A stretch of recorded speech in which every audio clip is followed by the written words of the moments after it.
Flanaess. Just getting organized here. Yep.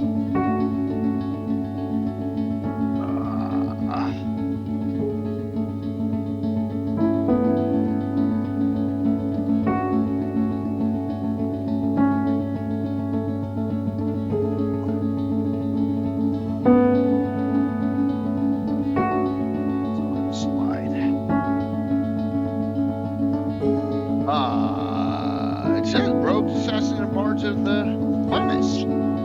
Yep. Yes. I'm hanging in there. It's a Wednesday. I'm doing okay. Your repurposed freighter drifts through space. As you stare out at the star-flecked void, another ship comes in. Wait, is this sci-fi? I thought we agreed on a World War II campaign. Oh. Did we? That's cool. I can pivot. The smell of smoke curdles in your nostrils. Hold up, I thought we were prepping for a zombie apocalypse campaign. Alright, here's what we're doing. It's the year 3700. Humanity's elite fled to other planets long ago, taking with them all forms of advanced technology. Earth survivors scrape by with historic tools as weird phenomena plague abandoned nuclear sites. Witnesses report seeing glowing lights and the dead rising from their graves. And amidst the chaos, three strangers will meet in a gym bar. A veteran zombie slayer, a disgraced general out for revenge, and a space mercenary sent to investigate the power plants. Now describe your characters. How did you do that? I have the right tools for the job. Alrighty.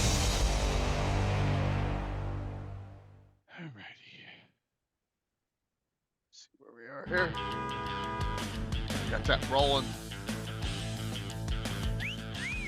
Raining. Oh. Is it raining? No, okay. Chris said, whoever he did, I guess Houston, right? Oh. So there was a lot of flights canceled in that area of the U.S., Texas. Uh-oh. Yeah, I live in Southern California. It never rains here. It's sunny and 90 degrees. Yeah.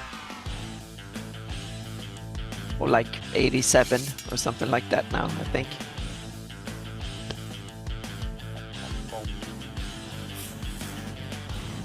So...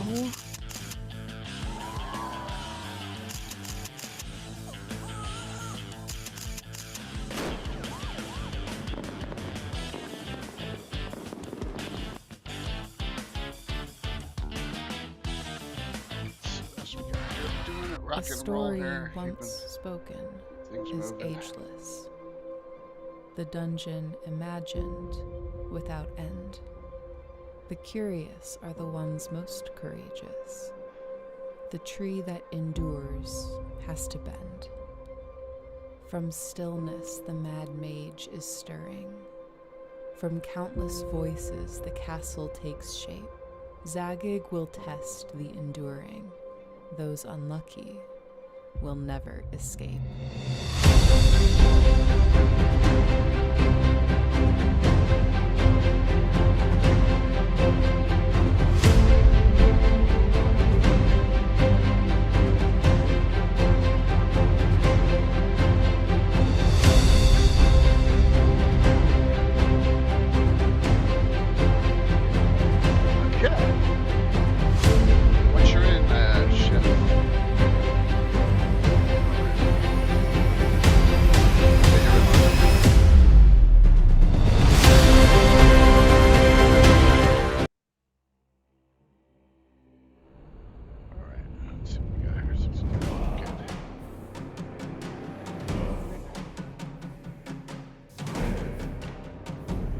It's a Wednesday. Hey, Bella. See you tomorrow night.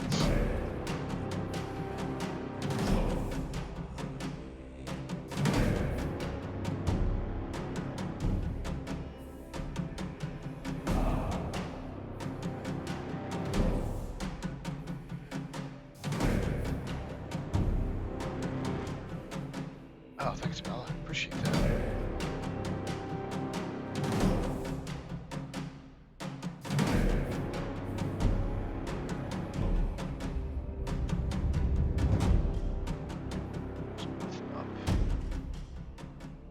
Find them here.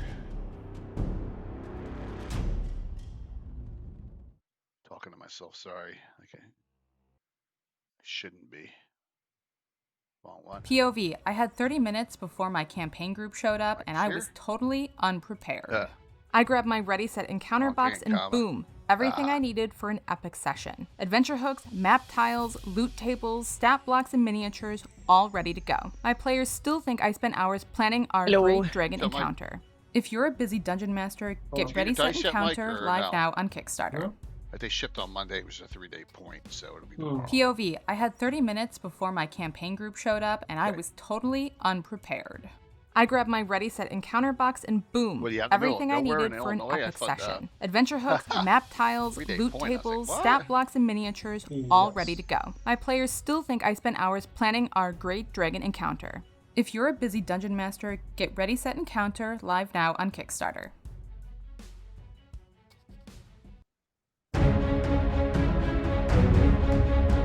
Right, very good.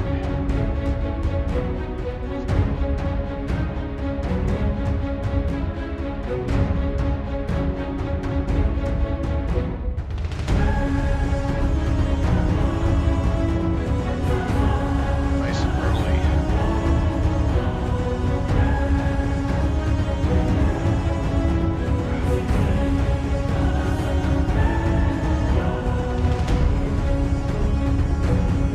That's good.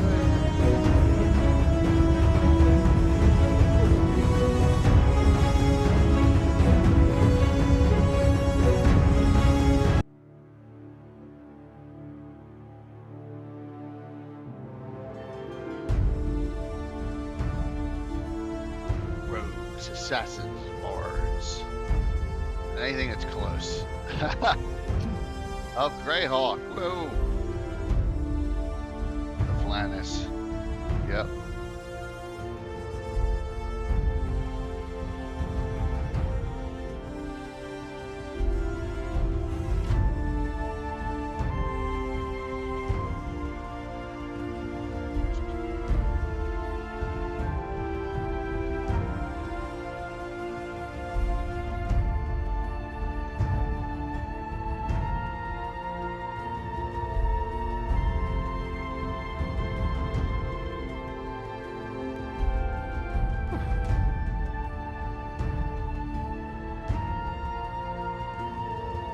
I should put a shout out on that.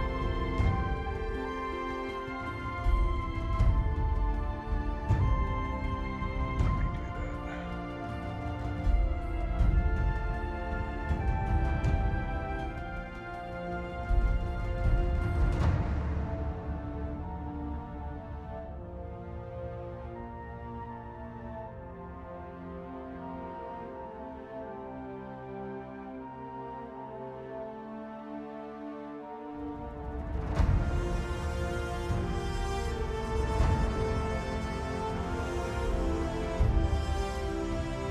And so far, so good. Everything looks good.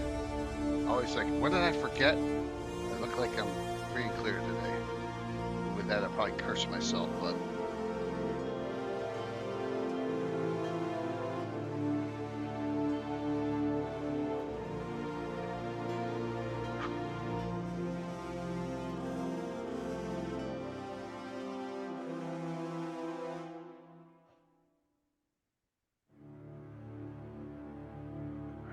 Coming live.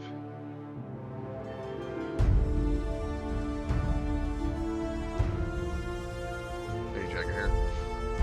Couple minutes early.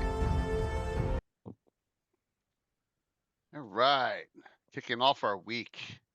Yeah. When 4-stream week, Wednesday, Thursday, Saturday morning, Sunday nights this week. Because we only have 2 next week because of a convention next weekend. So I'm Jay Kilurgazumba with Greyhawk, Mike Bridges, and Adam Meyer. Having some fun Hello. tonight. Going to talk some various characters and published source rogues, assassins, bards, that genre of character. Maybe throw in some other strange things that don't fit anywhere, but that probably could go into that area. Yeah, we did priests. What, 2 weeks ago? We did the priests 2 weeks ago. I think Mike, you were not here for that, correct? I think you missed. Did you miss I that? may have been here. I'm not sure. My brain might have been checked out that day. Yeah, I don't remember. All right, just a real quick thing here. Let me flip over to this. We are getting old, Uh, all of us. yeah, Yeah. absolutely. Absolutely. So, oh, look, see there it is. There was something. I didn't double screen this stupid thing, just defaults off. Tomorrow night, your fate is sealed. Armed and dangerous. Tiffany, show me the dice, Bella, and Cherry Blossom. That's tomorrow night at 7. And then look at this motley crew Saturday morning. An adventure, The Failure. So, we got Mandy, Rob, Phantom and Jay, Korg, and Brett and Curtis. And no, they're not playing Fritz and Erebus. They're playing their cousins, the Coldwells, Aaron and Garrett Coldwell. So there. Yep. So popping in for a second before I hop into a game with Korg. Oh, cool. Enjoy that. Enjoy that game there. Um, yeah, that's really cool. All right, so that's what's going on for game wise. Alrighty, look at that. Oh, there's a rogues gallery. Greg, what's going on? LaForth, what's going on? So, Amanda, you playing D&D? You're playing another game system, or are you playing on computer? I imagine it's a computer game. It's all cool. So, now you're playing Raft. That's it on the PC. Cool. That's fun. That'd be awesome. So, thoughts on this topic? Lots of characters. Yeah. Yeah, I had the problem in my games. These are assassins is a job, and bard is kind of a job too, and rogue is kind of a attitude or a kind of a yeah. Okay. But Yeah. thief is a job. But you know, Yes, you know exactly. what your Thief is also a job. Yeah. But you know, yeah, but that's in your game though. There's Mhm. published Yeah, source but in the characters. setting, well, yes, in the Yeah, setting and yeah, all, yeah. I just yeah, wanted to put that caveat in there, and I yeah. need to rethink my game here. Yeah. Well, not necessarily. No, it's No, just no, that. no, but yeah, but yeah. Yeah, you got some characters, some legendary assassins. hmm In the Yeah. first 2 editions before that, like, oh, even second edition, like, oh no, no, but it was too late at that point. hmm So, what about your thoughts, Mike, on this? Thoughts? Yeah, thoughts, My man. thoughts is I should know a lot of rogues, assassins, and bards. But Didn't you then when run I a whole go, bard only party once? Didn't I heard rumors? yeah, that was a long time ago. hmm Classic. But when I sit down to really think about it, I can't think of a lot of thieves and bards, and it's weird. Well, I'm ready. Really. I have one in my campaign we can go right to that explains a lot about my campaign, but I'll save it for as more people come on, because there's one that just explains a lot about why someone is the way they are. It's 1980 and I'm 12 years old, and I'm like, we'll see. I'll share that. All right, let's go. But last time we went to the Rogues Gallery. Let's go to Rogues Gallery and see Gary's early campaign. Can you get the band back together? Yeah, learn some. Yeah, exactly. That's funny. Go all the way to our Rogues Gallery of specific characters in Gary's campaign. Let's see what we got here, thief wise. I know there's an assassin in here too. I believe there is, which is really crazy when you think about it. Like, Gary let them play assassins. Here come the personalities. All right, so let's see. Fighter, mage, magic user. There's a bard. Right? Class bard. Fletcher Dendaria. Bob Waldbauer. I don't even know who that is. No, Anyone yeah. know who Bob Waldbauer is? Never heard. I realize I haven't read this book enough. Yeah. Studied it detailed enough. That really sounds like one of the old characters when they didn't know what to name them. Yeah. Yeah. Fletcher Dendaria is the character. The player Mhm. is Bob Waldbauer, real person. So Oh, yeah, okay. Fletcher Dendaria. is the character name. Yeah, That's a cool name. Yeah. Mm-hmm. Fletcher's been a wanderer all his life, seldom staying in an area for more than 1 or 2 adventures. Originally serving as a mercenary in many different lands, he gained a reputation as a heartless adversary. And his ruthless side of his character remained as he matured. He constantly keeps one eye to the future and will sometimes act in ways that seem out of keeping of his character. So there you go. He's usually quiet and reserved as he tries to plan his best course of action for himself. On occasion, his temper will flare. Well, he's got a bard item, a mech Fermid Saturn. So there you go. Fighter 5, thief 7, and then bard level. Where the heck is it on this thing? 8. Pretty powerful character. Yep. Yeah. The acceptable assassin was modeled after James Bond. I didn't call James Bond an assassin. He's not taking hired contracts for kill. He's doing more of missions. Yeah, this is interesting. What's the definition more than mechanics, meaning you belong to the assassin's class? But yeah. Well, or the guild. Yeah. Or a guild. You don't kill unless you get paid. As opposed to regular adventurers who just kill. Yeah, I think it's also. Yeah, I also think that this is one of these things that it depends on what side of the coin you're at. It's like terrorist, meaning one side's terrorist, the other side's freedom fighter. It's a little bit of that too, I think. So you will simply say if one side sends out people or critters to kill you and they reward them, in the victim's view or the target's view, a lot of things are probably assassins. But from the more like strict neutral view, then I guess then it's more like, are you a member of the Assassin's Guild? Do you do it for money, and so on and so forth? Yeah. Okay. Here we go. Gormadoc, player Greg Fleming, halfling. Freelance thief of nondescript appearance. I know this guy's appeared in some other publications. I remember the name Gormadoc. Yeah. He's cautious about making friends and talks little, as does not wish to draw the attention of any local thieves guilds. He absolutely prefers to accompany other halflings, whether venturing or not. And the funny thing here is his present ambition is to see and possibly buy an elephant. So he's Sam from the movies, right? From the What's Up, Ever Mysterious? Tim, what are you doing? You staying out of trouble? Let's hope so. So he has a +3 sword, which is probably a short sword, and a suit of leather armor +2. So there you go. Not a lot of gear for a 10th level thief. Wow. All right, so there's the thief. Lanlin. Nope.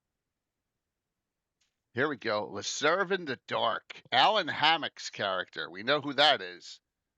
And I think, yeah. Human. Is that an assassin? Yes. Class AS. Assassin. Yep. Alignment Lawful Evil. See, Lysiverin is a name I do recognize, but is Lysiverin anywhere else but the Rogues Gallery? Probably if you remember it, right? I just don't know where he got put into publication. I'm asking chat. Yeah, like we know Gormadoc was in some things. Gormadoc, I think, appears in. I think I'm gonna say Roger Moore's Greyhawk: The Adventure Begins. I bet she's in there. Hey, if I had Jason Zavoda's index up, we could take a look. Let's Silver in the Dark, yeah. So, thanks, Holly. Appreciate it. Yeah, so on those occasions he encountered unhooded, he's barely disguised. He's 6 foot tall and wears a dark cloak. He's sworn his life to evil. So, yeah. All right, so here's his other names. The Anemic, the Evil, the Demon of Darkness, Elijah Khan, Jalil, Neravisal. So there you go. And that's an Alan Hammock character. So he has rings of visibility and flying on small chains on each wrist. Very cool. So there you go. Fighter. Hey, Anna, talking about cleric, fighter. Definitions. Fighter. Let me put this one by you. Is there a difference between a hitman and an assassin? Yes. My thought is an assassin, you don't see it coming, but a hitman wants you to see. That yeah, Who's that is Alright. yeah. That's an interesting definition in that sense. Yeah. Mm-hmm. Yeah. Any evil, they'll hold my beer in 1E. They were assassins, which means they weren't legitimate player characters in my game, hence why the bounty hunter class was made. Mhm. But let's go to so what thief am I thinking about, everyone? That's the wrong one. That's a box set. I want to go to the folio. he? Yes, the thief that a lot of my campaign early on, the tension started because this person's a thief.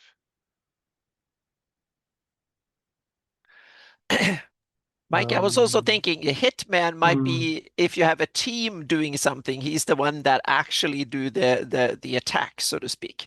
And so in that sense, I can say if you have a team, you can have like it's more like a football team or something. You have quarterbacks, and you can have their different teams, and he's a striker, so to speak. So I in see. a So yeah. you got like a team, Yeah, one if you person have a and team going out like a military team or something, it's yeah, like yeah, then you can have that's the the person that's trigger man. supposed to run up to the enemy and actually do it, so to speak. And the other ones are supporting characters, so to speak, in that sense. That might be another definition of hitman, Of depending on course. yeah, All on right. in what circumstances, Uh, so to speak. Obviously, there's not a lot of people on it. Like the jumps that know this question, and that we're going here. Yeah. Ulick Principality. His Serene Highness, the Prince of Ulick, Mm-hmm. Lord of There the you Peace go. of Haven, Fighter Thief, 912, multi-class dwarf fighter thief. What's he need a thief for? Exactly, and that's the way. Yes, why is the prince himself a thief? And that was always my question, and why I thought he was an underhanded SOB, and that's why he has, him and the Order of Ulick don't get along at all. So yes, that's it right He's there. stealing your hard-earned money through taxes. Well, yeah, absolutely. Look at well, I think Gloretti Buchanan's a fighter in Greyhawk, and he's evil, but I can check that as we go to the Appreciate Grout box set. Yeah, he's a My scout. Yeah, notes say that Gludretti is a 10th level thief. you think he's a thief? Yeah, Yeah. yeah. So that's another big one too for dwarves.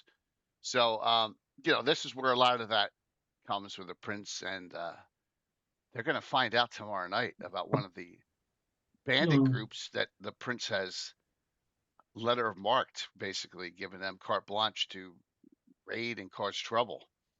So in tomorrow night's adventure, yeah. Jeff That, suggests that he's a scout. that's yeah, sure. That makes No. total sense. Yeah. In first edition. Yeah. No. Yeah, he probably was. Sometimes being underhanded is a way to get ahead in politics, right? And that tension goes on to this day. So, but yeah, that was the big one there. Big thief. And Sam, thanks. 3-month gifts. Thanks, man.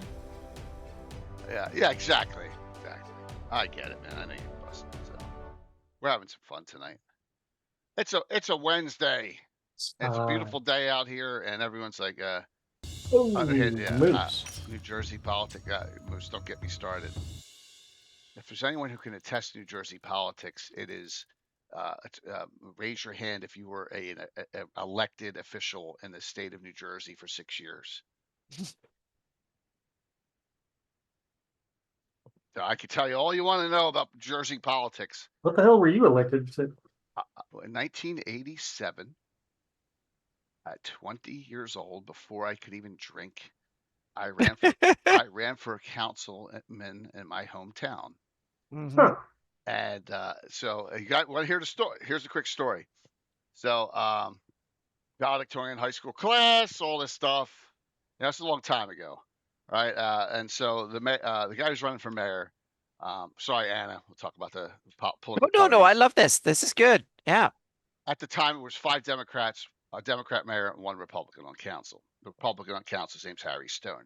He's like, Jay, you got a great name in town and stuff. I would like you to just put your name on the ballot. No big deal. I'm running for mayor. I'd love to get you on the ballot. You know, you're not going to win or anything like that, but it'll be a good experience for you. I know you really love politics. There you go. Right? Yep. So there you go. Mm-hmm. I had another guy running for council. Six months later, they count all the machines. I am losing by 2 votes. Mm-hmm. 2 votes in the town. Now he won mayor. And I'm losing by 2 votes. They hadn't counted absentee ballots. All my friends who were away at college voted in the absentee ballot thing. So then you won by, you got hundreds of I votes. won by 4 votes. Ooh, there you go. Don't ever say you're, and this was probably, I don't know, 2,000 people voting. Don't ever say you voted didn't count. So, and then I ran for re-election again in '90 and won, and that was it. After I had enough after that 6 years. Yeah. So, but I was 20. I'll be darned.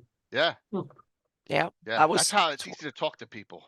Yeah, I was like 22, 23. I was this close to be member of parliament. And if Devil Mysterious Tim was on, he can verify all this. Yeah, I was number 4 on a list, and they did surprisingly well. So I was like a few hundred setting. Yeah, a few hundred votes from parliament. So yeah, I was close.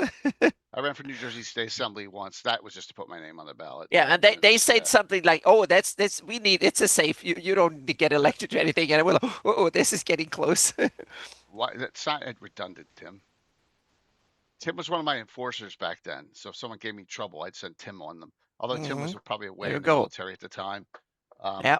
But yeah, those were the days. Those were the days. We had a lot of, and just it was a long time ago, and it was a different lifetime. But yeah, so I can appreciate politics there. So you have a level of rogue. Yeah, I have a level of that's what it takes to survive 6 years in politics. You become a rogue. You become a Hello, like Savage. Welcome. Yeah. So that was a fun thing. But yeah, so that's a Prince of Ulick there. Rogues, no, they're not, Tim, they're not redundant. Thieves, I could have put thieves down. I just put rogues to change it up. So Rogue did become a class 3D, 3rd edition, but yeah, we're talking thieves. Thieves can talk about bounty hunters, but I don't know if there's any published source because it's my own class. So we're, all right. Let's go here. Want to see the place I know that the most thieves are going to be is always sitting. And if you guys want to not to leave on Olenstad Karand yet. Well, Olenstad Karand wasn't. Yes, Olenstad Karand, right? Yeah, it's not my name for him. Sure. Because in 1980 there weren't no names. I had to wait till 83. You just got class in the That's it. Yeah. 80. So, yeah. But for the Karand, seems to be like just I mean, how good of a this is what I say, how good of a leader can he be? Living Greyhawk era, he lost half his country. He didn't in the Orc campaign though. He didn't, because the Order of Ulick was there. That's the thing. I think so anyhow, I was gonna say, would he be considered one of the most powerful thieves in the setting then? Probably. Yeah, probably. He was betrayed by the evil elves of Selene. He had nothing to do, Sam. He had nothing to do with the Hateful Wars, Karand. He's not mentioned at all. Because it's the Lortmill dwarves, and he's a Hell dwarf. He's not a mountain dwarf. The elves of Selene betrayed the Lortmill dwarves. Yeah. So, right. Everyone forgets. I don't forget about the dwarves. I love the dwarves. I got plenty of dwarves in my campaign. Yeah. So. There's one other. Oh, sorry. No, go ahead, Anna. Go ahead. I was going to say there's one rogue, but because in 3rd edition in the Living Greyhawk Gazetteer, that's Savener of Alyssa, United Kingdom. He's a rogue 15. Yeah. Oh, okay. Yeah. Which I think suits him well. I think that's kind of his character. Yep. That sounds right. 15. So hold on a second here. Because Is he in the He's the original?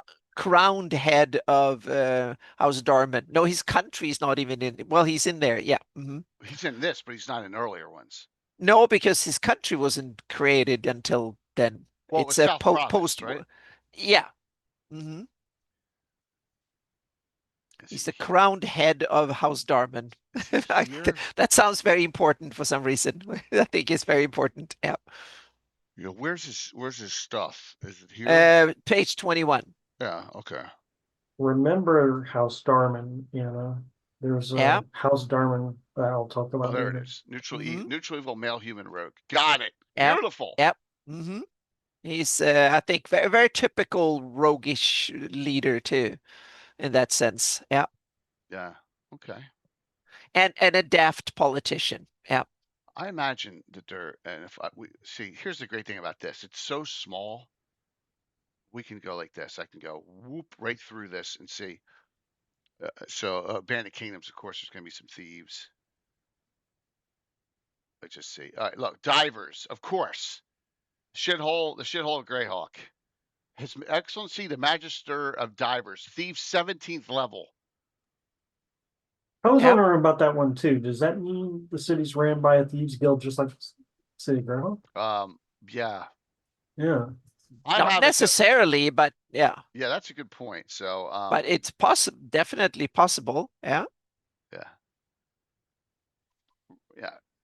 That's funny, Jeff. I just put down rogues just because it encapsulates other editions.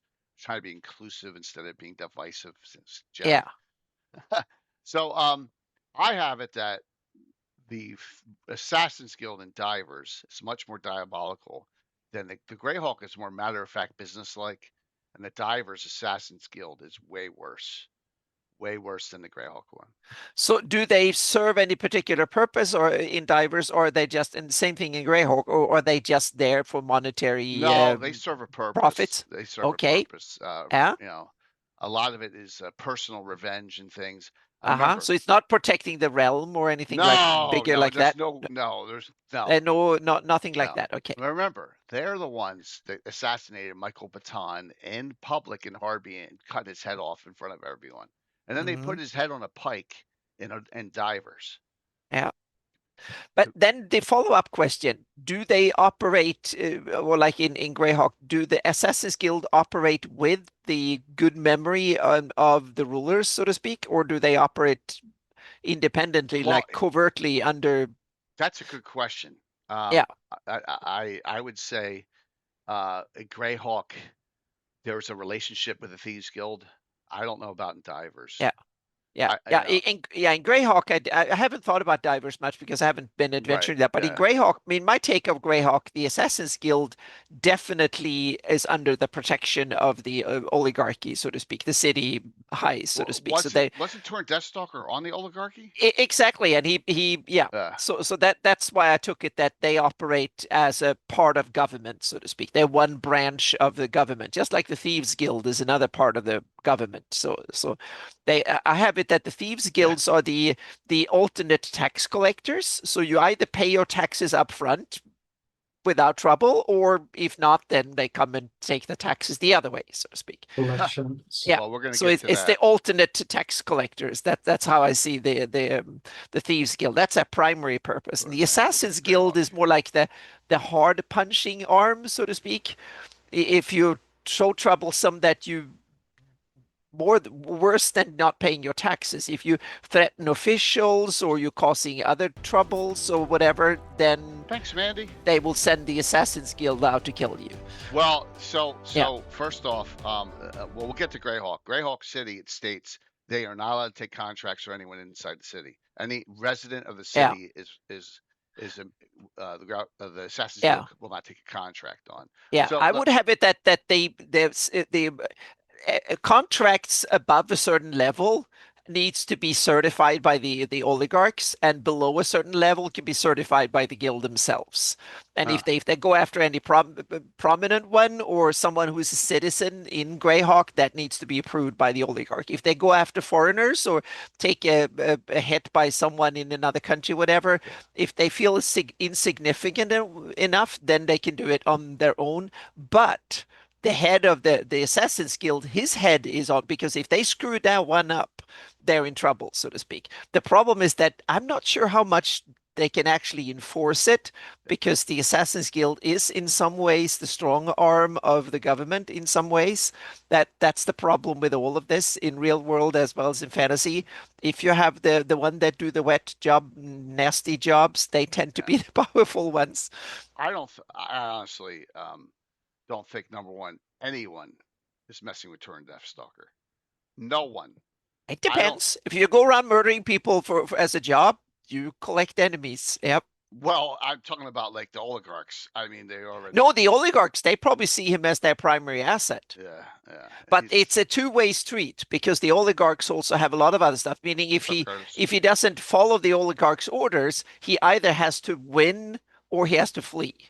And so it's in his interest to get a nice cozy home place, so to speak, as well. So it's Turin can never stay in the same place, though. He does a lot of wandering. No, but that's more like, yeah, it's like you collect enemies. But I don't think he wants the city oligarchs to be his enemies. He wants them to look out for him. And that means that it's like flexible. I scratch your backs, you scratch my back is better for all of us.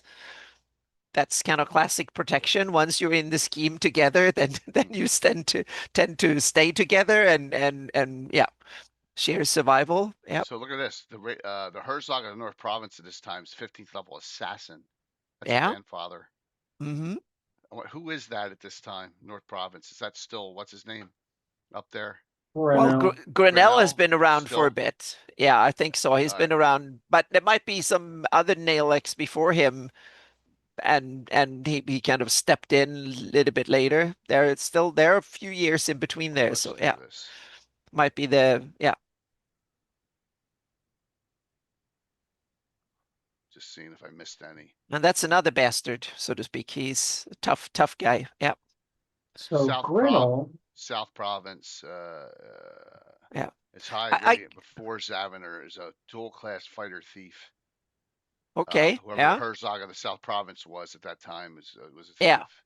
I get a sense that Grinnell is one of these type that will run two guilds, two of everything, because pure dictators always have two organizations, just in case one is not loyal, you have another one to fall back on. So you have always two rival organizations for when it comes to violence and protect the state and all that. So you have two police forces, two secret service, and a special bodyguard, and you multiply you don't put your eggs in one basket. That's too dangerous. So I can definitely see Grinnell as having one public Assassin's Guild and then a secret one, or two secret ones, and then have the hapless I think they're not an public Assassin's one. Guild. It's like and he will call them something else, the Arms of Hextor or something like that, and then yeah. Like the what do you call it? The special guard of the. Yeah, but he will definitely have one that he sends out to murder his enemies inside the realm or outside. Like that, yeah, you know. Yeah. Well, yeah, I'm sure he runs at least one of them, so to speak. So Sturridge's ruler is a bard, and the old school fighter thief bard. Okay. Right. Yep. Mm-hmm. Yep. Which is pretty interesting. Hello, Phantom. Rob? Yep, Rob. Yep. We'll see you Saturday morning for some hijinks. All right. Yeah. So Grinnell is so high level that I suddenly am picturing him as if he is John Wick or something. Mm-hmm. Yeah. Well, like 15. Is he just going single-handedly throwing hundreds of guys? Well, the question is, though, how long did he stay? That, like, if we, all right, so let's. Oh, he's just survived. But I see Hasten in Viluna is one of the highest level clerics, and Grinnell and is the other one. I see them as some of the supreme religious leaders when it comes to level and power and stuff, that they are top of their power games, so to speak. There's no classes in this one, so there's no point in going through, but there's names. So they have the names in without the classes, which is wonderful. The classes are in the glossography. What's that? Or the levels are in the glossography. Yeah, I think that, yeah. Oh, there is in the back here? Oh, look at that, Mike. Mm-hmm. Somewhere back here. I don't know if I'm gonna find it. It's the page with the artwork of the king on the horse. All right. I'm not gonna find it. If you know, tell me a page. That's fine. It's all right. I did not know that. Why would they do that? That would be in book 2. You're in book 1. I'm in book 1. I don't have a book 2. Is that book 2? Oh, here. I'm in book 2. Yeah, it's on page 17. Oh, there you go. Thank you. 17. Yep. Oh, what a mess. Okay, you're right. Yeah. Yeah. There you go. Look at that. See if I don't know if anything's changed. They look the same. Survivor Redbeard for 18th level fighter. Let me see. Grinnell. Grinnell, Assassin 15. Yeah. He, the current Grinnell, he probably was the leader of the Assassin's Guild before he became that. That's probably how important that was. Yeah, that's pretty crazy. And he is listed in the Living Greyhawk Gazetteer as cleric assassin, if I remember correctly. Really? Yep. Yeah, I had assassins in the Living Greyhawk Gazetteer? Really? I think so. Hang on a second. I'm Gary, did you have assassins? getting there. Yes. 15th is still the max. So, and there's no Assassin's Guild at all. That's one thing they make sure it never pops up in Altamira because you have the Bounty Hunters Guild. So, no assassins. Right. North Kingdom. Yeah. No, he's cleric 19 of Hextor. Yeah. So they changed him from assassin to cleric? Yeah, well, when it comes, in my opinion, a cleric of Hextor, it can very well work as an assassin, so to speak.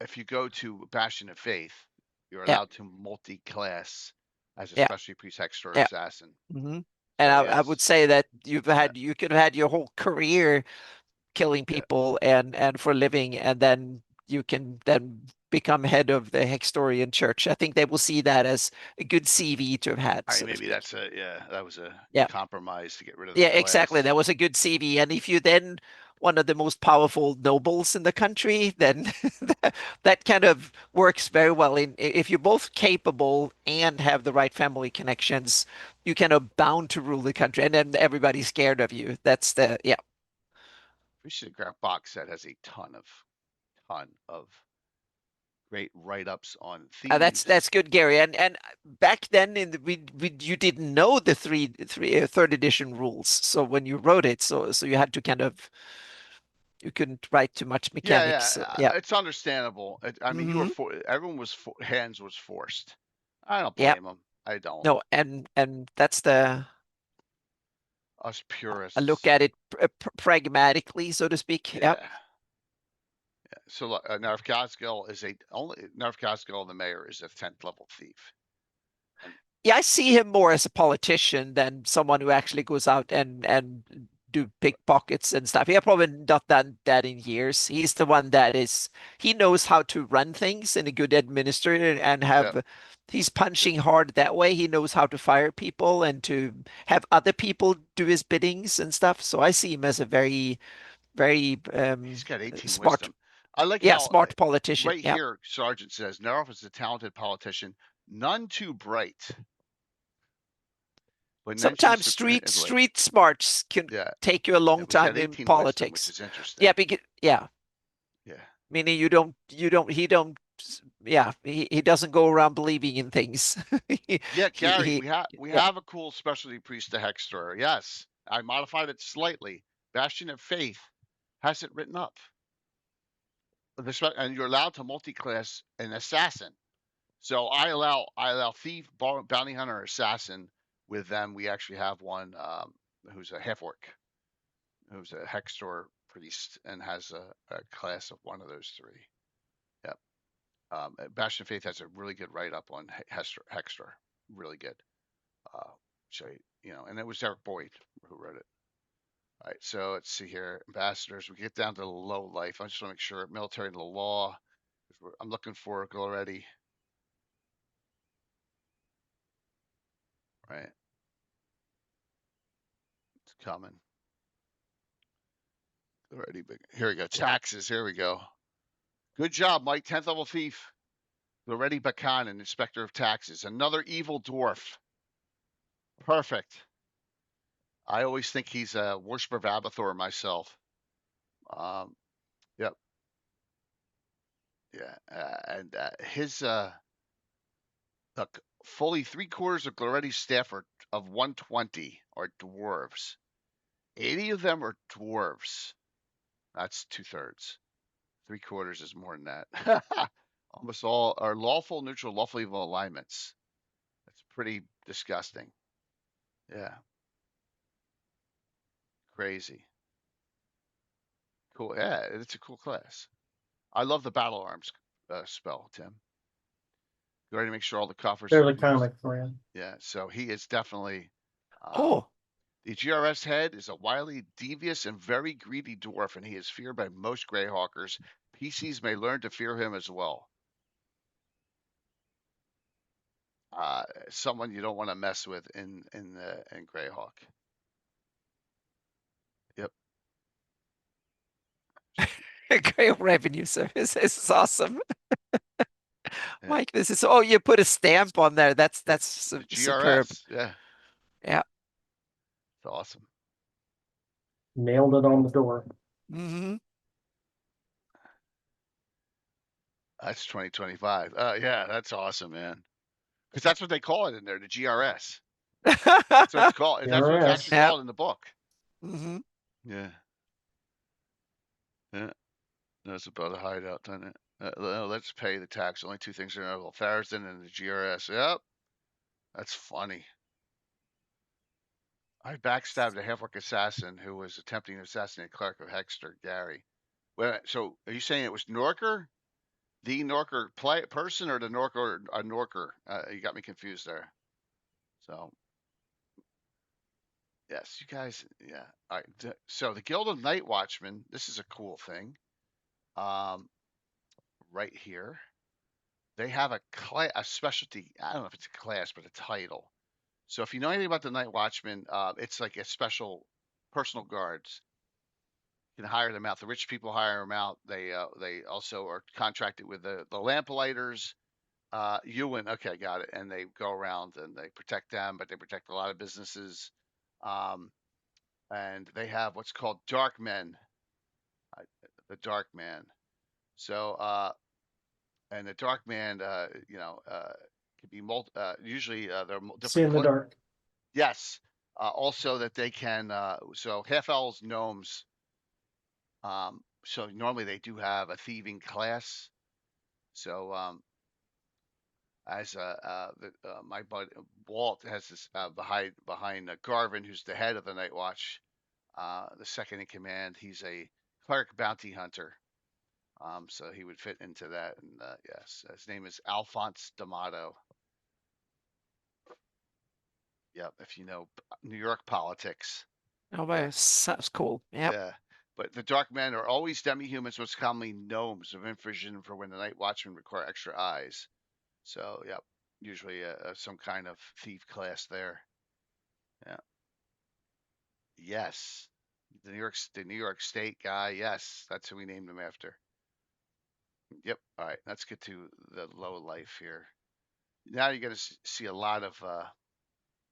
That should be next chapter. There's the Circle of Eight. I used the hell out of that book back in the day. Yeah, absolutely. That's guilds.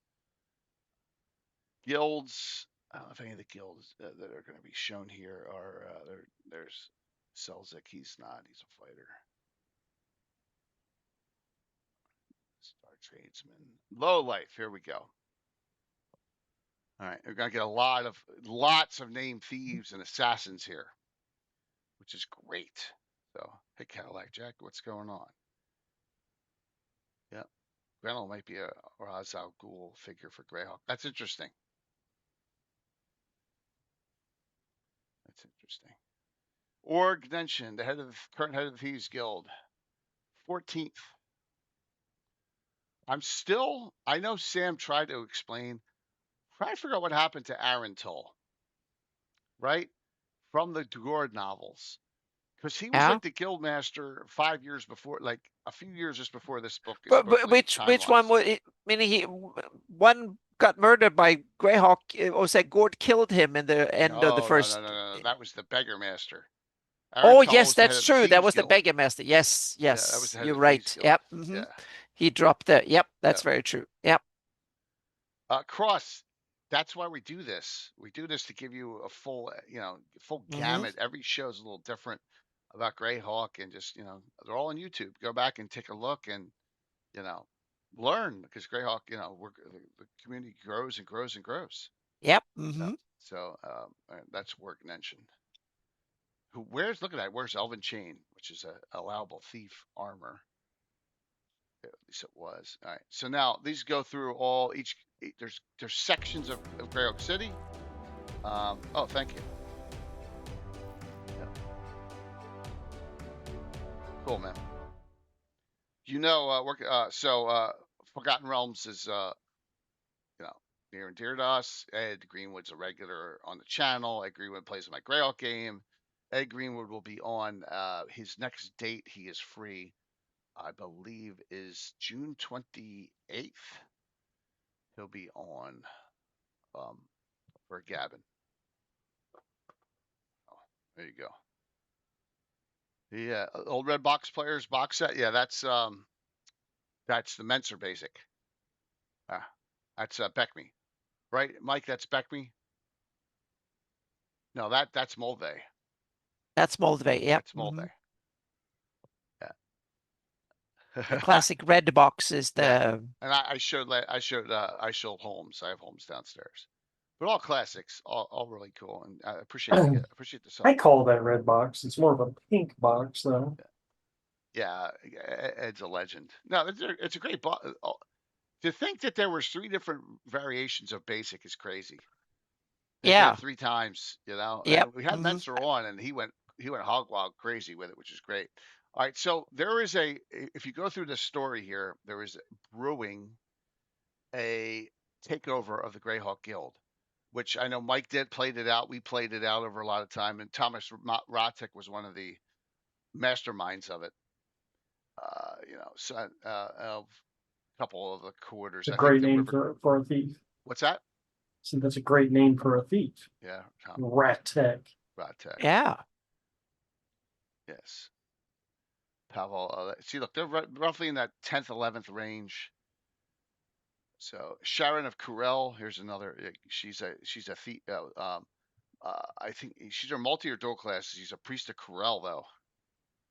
Yeah, she's the one I think that kind of gets along with Old Mother Grub. Karoth's Quill. I didn't know that he was a thief there. Gary. There's Repnal Porton, another one. So there's all the thieves. Oh, the Weasel's the best one. The Weasel is freaking what do you call it from Star Wars? The big fat things that you can't use. Oh yeah, but the hut thing. Yeah, the Jahat. Yeah, I don't know what the species is called, so to speak. The Hutt, Hutt. Oh, they're just called huts. Yes, Okay. Yep. Yeah, they can't. The Weasel's Polly Short. That's funny. Oh my God, there, Mike. That's yeah. Nah, Cross. Don't worry about it. It was probably a kind gift. So the Weasel is a halfling, and is just a thug, and everyone hates him in the foreign quarter. Definitely a scumbag. So they've always had my player characters butt heads with him. But so yeah, and he's friends with the Pit too. They're doing all sorts of underhanded things. Yep. So he has a powerful Ring of Human Influence, which is a very powerful item. And they even have they have thieves in the slum quarter, even though it is beggars territory. So then here comes the Assassin's Guild. Now this is during an edition where they changed. Look, he says Fighter 15 here. Let's say Assassin for Turin Deathstalker. Changed.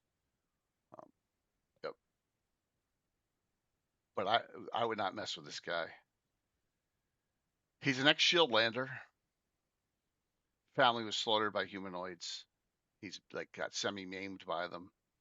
His only goal in life is to slay humanoids. That's it. So that's where he gets his lawful evil from. Yeah, very fascinated by his. So, well, maybe you want just check it out. We always say little bits and pieces. Those that try and absorb everything at once will go insane. It's impossible. It is just like Forgotten Realms or Dragonlance. You go nuts if you're trying to absorb everything. But he's got Boots of Strangling and Springing. He's got a Ring of Regeneration. It's hard to kill. Yeah, a bunch of slaying arrows. Yeah, he's really nasty. But Sounds he like he ends has a up. code. What was that? He said he only goes after humanoids. Humanoids. He's lawful evil, so he must have a code. Yeah, yes, he does have a code. In fact, he takes over. Remember, he goes to Safeton when Torishmak comes up the coast, Wild Coast, because he knows he can slay more. And he says, I'm taking this town over. Right? And he goes to Safeton and says, I'm running Safeton now. I'll stop this, which he does. Yeah. So He ran for city council and saved and won by 4 votes. yeah. Yes, but he killed the other 3. I was just going to That's why say he won there's by different 4. ways of doing it. Yeah. Yep. Yeah. Yes, to always have the coolest float in the parade. Oh my gosh, dude. You're quoting Animal House now, Alderon? Oh my god. Wow. Unbelievable. I got it. Shoo. I got it. Here comes something. Now, Vesper takes over when Turin leaves. Vesper's an elf, mage thief, a low level. He's mage assassin. I had an assassin last Thursday night against everyone, right? Cassie the Hottie, mage assassin. She didn't even need to use her assassin ability. She was so confident. Fritz, who thinks he's the greatest thief of all time, never got close to her. Almost died, right? The whole group was thieves. It was fun. So, yeah. So there's Vesper. Um, Capricia Molara, she's really vile. Another assassin. It says fighter 10. Yeah, that would be like a serial killer bad, right? Yes, yeah, she's a little psychotic. Straight neutral evil. Yep. Vesper has warned Turin about Caprica.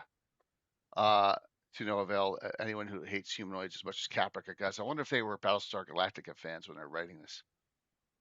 Caprica is the home world, isn't it? Battlestar Galactica. Yeah, that's why I thought up too. In addition to the fact Caprica is neutral evil, she's also insane. So she got a symbol of insanity hit on her in the Horn Society. She has a split personality. Perfect. It's a perfect psychopath. Yeah. Oh, look at that. Fritz wanted to get close to her. Tyler was the hottie. Moths to the flame. That is awesome there, Curtis. Yes. But he didn't even he did I was shocked. He jumped into the arena first before any of the other thieves were in there. Paid the price. He did. He paid the price because I had a caller guy. It was Capricorn, the constellation Capricorn. Right. True. But Alderon, Daniel, did they like Battlestar Galactica, which, like the Milky Way bar, they obviously named after right? Not the other way around, but you never know. But you're right. Yeah, I think so. It would, because we remember this. We believe it's just Rick Rosen Sargent because Doug Niles said he had nothing to do with the book. Nothing on the show. He's like, I didn't write that, even though his name's on it. So, it's crazy, crazy talk here. All right, the Beggars Union is still around. So here's the story I'm talking about. When Beggar Master Theobald, that's the one that Gord kills. Yep. King of Junk participated in the war between the Thieves Guild and the Beggars Union some 15 years back, and the Beggars ultimately crushed. It seemed that the Beggars Union was finished. So, so it says, following the disappearance of Theobald and the Thieves Guild attacked the Palace of Trash, Gaspar took the control of the Union, sued for a piece of Arentol, who was then the Guildmaster of Thieves. What happened to him? Sam, do you know what happened to Arentol? I still don't know this day.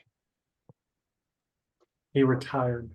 Yeah, that's up for that's one of these good things in Greyhawk. There's a white little spot you can fill in with a good story. Are you set above? Oh, I missed it. How far up?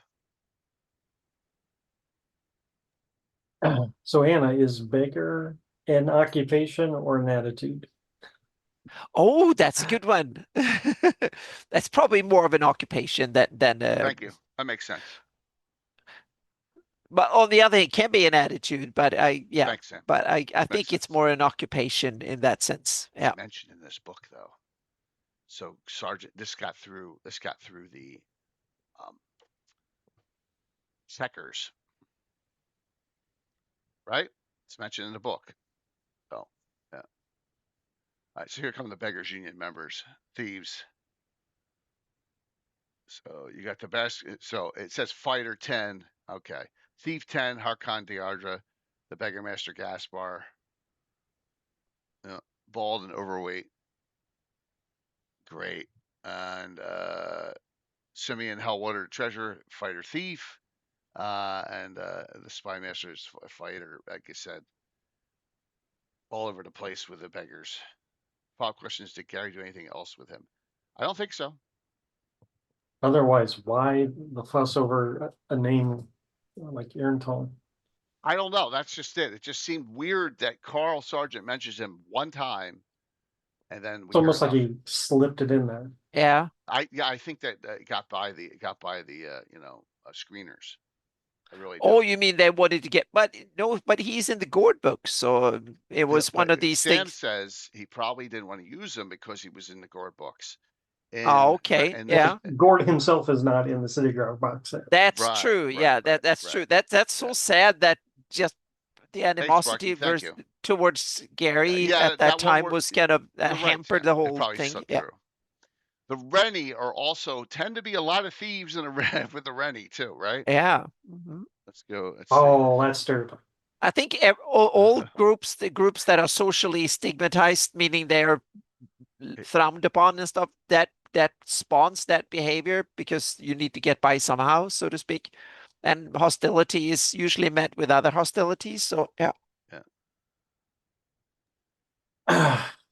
I agree with you, Gary, on that. I think it doesn't really, in some ways, yes, but a lot of stuff is not Gary, it Gary's version. doesn't, but the history is based off of the Gord book. It says it Yes. specifically in there that there was that war. That's why I say that some things in the Yeah, Greyhawk box yeah. sets are Right, Gary's version, but right. a lot of it is not. Yeah, a lot of it's not, but a lot of it is. I mean, they didn't know what to do.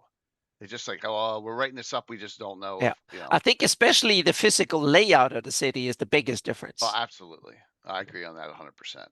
Yeah. All right. So, Zoran Sareth. Now, this guy's all over the map too, because in here he's loyal to the Shriven Sickle, the Narol worshippers, Oh, yeah. and to Horn Society. But then he goes to Ayus in future books. The cult of the Shriven Sickle is still here, though. Which I think if he So were he defects to Ayus. everyone defects to Ayus, even the Clavdra. And what I'm saying, you know where I'm going Oh, here. It's that lazy okay. waiting is what I'm saying. Ah, got you. Right? Okay, got you. He That. should have probably stayed here. Because look, in Greyhawk, his only contract with the Shriven Sickle was through Pietane, but he knows there are at least 4 priests in the role in the group. So imagine double crossing them to go to Ayus. They'd probably rip them apart, right? It just doesn't make sense. So, yeah, right. Jack, Ayus is an intriguing deity, but it's in our opinion, it's overplayed. Like Vecna is overplayed too much, Igwolf.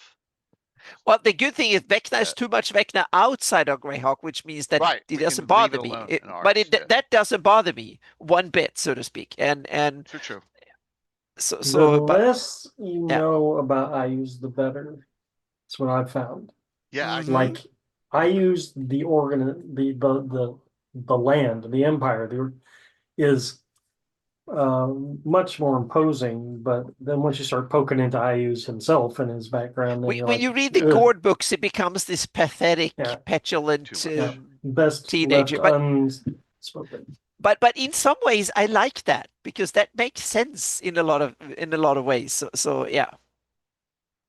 So I kind of Yeah, Baron Lester Boneheart. So we went over them 2 weeks ago. A lot of those we showed pictures of them because Dungeon Meister on DeviantArt did a bunch of pics. Because the top two are Priestess, which is Althea and Halga of they're both like 16th level priest of values. All right, so this is the Shape Changers. This is a weird. I don't get this group. It's kind of interesting, but they take bodies of humans and they do polymorph spells, and they polymorph them into, which is not it's not a real thing. It's not a shape change spell. They polymorph them to things, and then they sell the body parts for spell components. Interesting. I don't know if that would work, but maybe there's a lot of failed potions. But here, Imogen Gellett, barmaid she's at the Green Dragon Inn, right? And she's a barmaid, and she's like a spy for them. This is like real life people looking for your kidneys. No, seriously, right? This is what this group does. Yeah. So she's the thief of that group.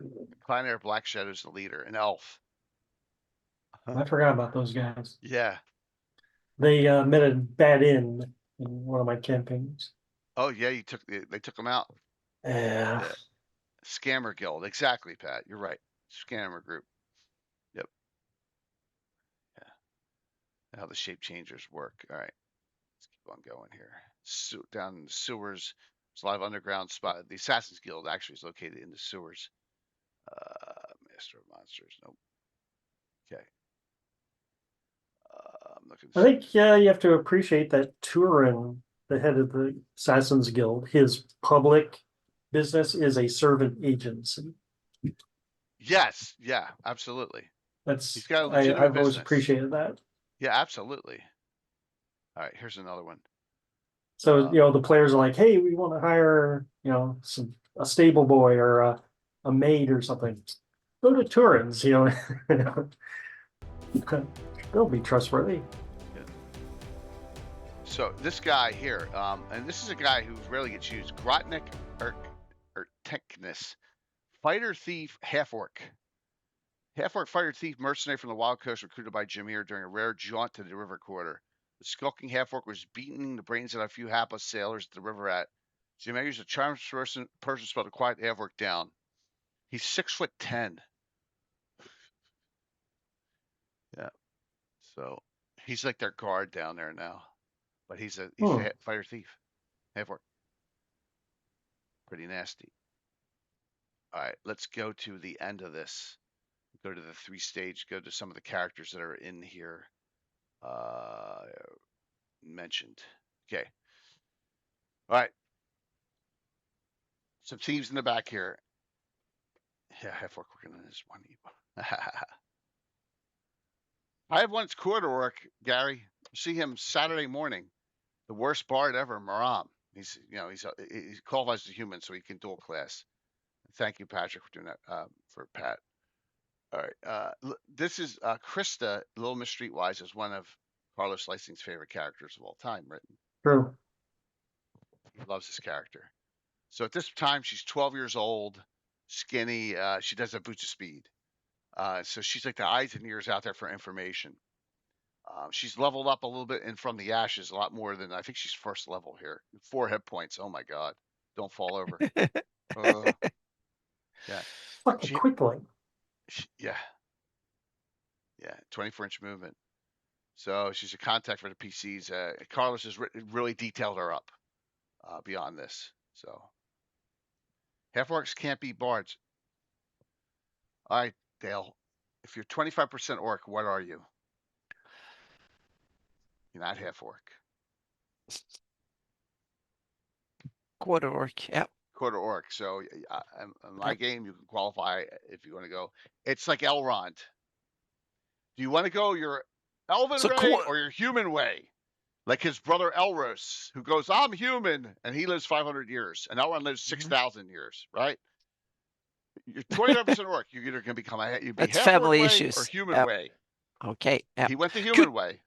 Yeah. Could dwarfs be bards, by the way, first? No. No, they couldn't. No. Yeah. If I remember correctly. Yep. Humans. And That's it. humans. Okay. Yep. So, I know you're busting my son. Maram would not survive in Highlander.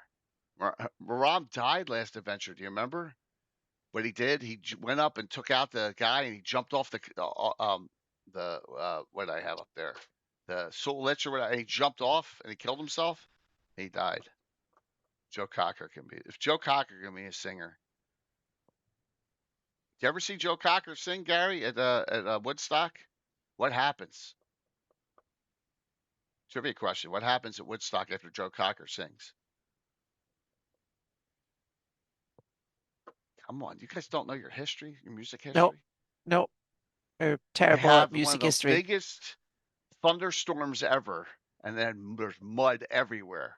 They have to Okay. rush everyone off the stage after he sings help with my friends, and they got to get him off the stage as the storm is coming, and the storm goes for like what 4-6 hours, and there's just mud for the rest of the time. Yeah, yeah, exactly. Rom jumps, which is like, dude, I would never do that for anyone. Yes, Maram got raised. He did lose a point of con. All right, let's continue. Here's a bard. Corbin de Blair, Underground Entertainer.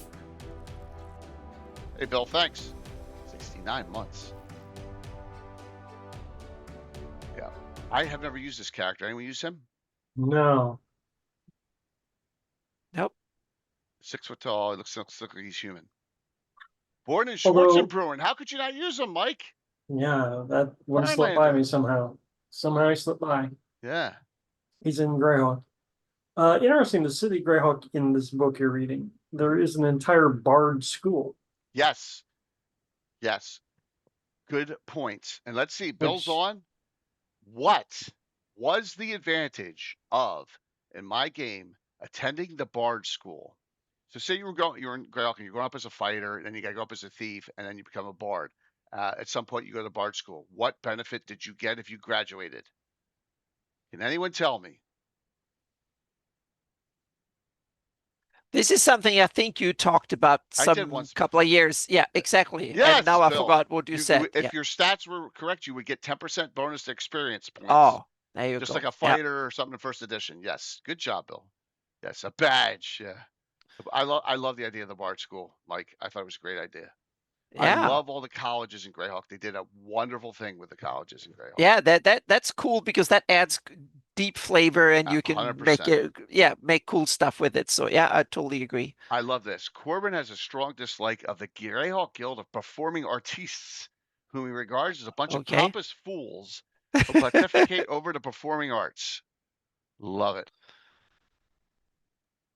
So here's one of my old second edition game notes. Yep. In 624 CY, Hmm. 624.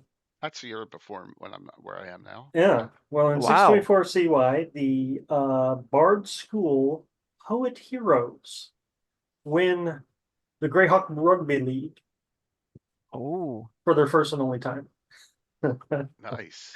at the city arena. Yeah. Nice. So didn't you do stuff at the did you do stuff at the fraternity house too? Where the tree is, the down tree? Oh God, what was the name of that place? I don't think I used the gnarly house The gnarly house, yeah. much, but I did go into a lot of the college athletics one time. Dale, it did. I hated the second edition Bard out of Player's Handbook. I was like, this is so watered down. You're a poor man's thief. House. Yeah, it's kind of like the Jester. Jester's really a watered down thief, really badly, which is fine, but that's it's a class into itself. But the Bard is just too watered down. Then it goes too far in fifth. Because like everyone plays a Bard getting 9th level spells. I mean, right, all the time. You see these Bards just can't stop them. So I had one of my players had a bard back in my third edition epic campaign, an epic level bard. And let me tell you, they did things that I was gonna say that sounds tough. would That's not be easy to Yeah. adjudicate nowadays. mhm. Right. It's one of the most versatile classes, I guess, because Yeah. they are good at both fighting, Like- spells, everything. Could just persuade crowds of people to Mhm. do anything they wanted. Yep. Could sing and collapse walls with their voices. It was just over Oh, the top. Over the that top. reminds me. I wonder if I have it here. I have to go over one of them. Yeah, we have He because I wants to forgot. play one. I forgot that one of the most unique bard abilities of all time, which is in one of the greatest dragon magazines of all time. Oh, I gotta find it. It's the Elven one, Dragon 60. First has it to be tail creeper, the swarm protectors of the runes. Okay, all right, cool. Yeah. So we go first edition bard still. Uh, Curtis has got Bongo Boy. Also, you have the prestige class version Bard, so to Yeah, speak, when you yeah. absolutely. That's a really cool. That's a prestige class long before there were prestige classes in Yeah, third edition, and I think it's really cool idea. it Yeah, is, but I it's wish they way. had more classes like that back in the day. Yeah. Yeah, Rob hates it. I don't blame him. It is cool, but it is way overpowered because when you go up as fighter, what happens? You specialize, you double Mm-hmm. specialize, and you're not getting that Plus taken three, away. plus three. Yeah. Yeah, so like when you can get to 7th level. So if you're going to be a dual wielding fighter who's a bard, you're going to get 7 attacks every 2 rounds, Mm-hmm.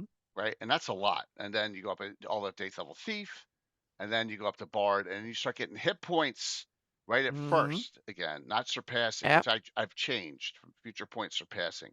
We're getting Mm-hmm. bards with 150 hit points because of the way that works. And then you get druidic magic on top of it. Yeah. Mm-hmm. Well, we have 3 different types. Remember, we have a druid type, we have Oh. the illusionist out of dragon, and I have a songbard too, which Bill has a songbard, and also Curtis's character is a songbard as well, which is a lot of 3rd edition spells and some 2nd edition spells brought back in.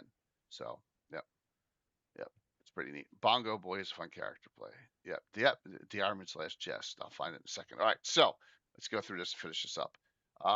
Naz Sarani Shavar. I think that's how you say it. Shavarik. Um, 4th level thief.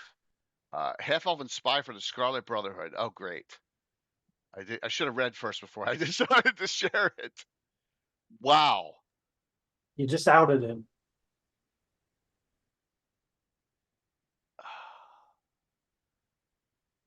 Why? Exactly what the Scarlet Brotherhood up to here is for the DM to determine, according to the needs of a wider campaign, but Nas is smart, wily, and a loner. Whoa.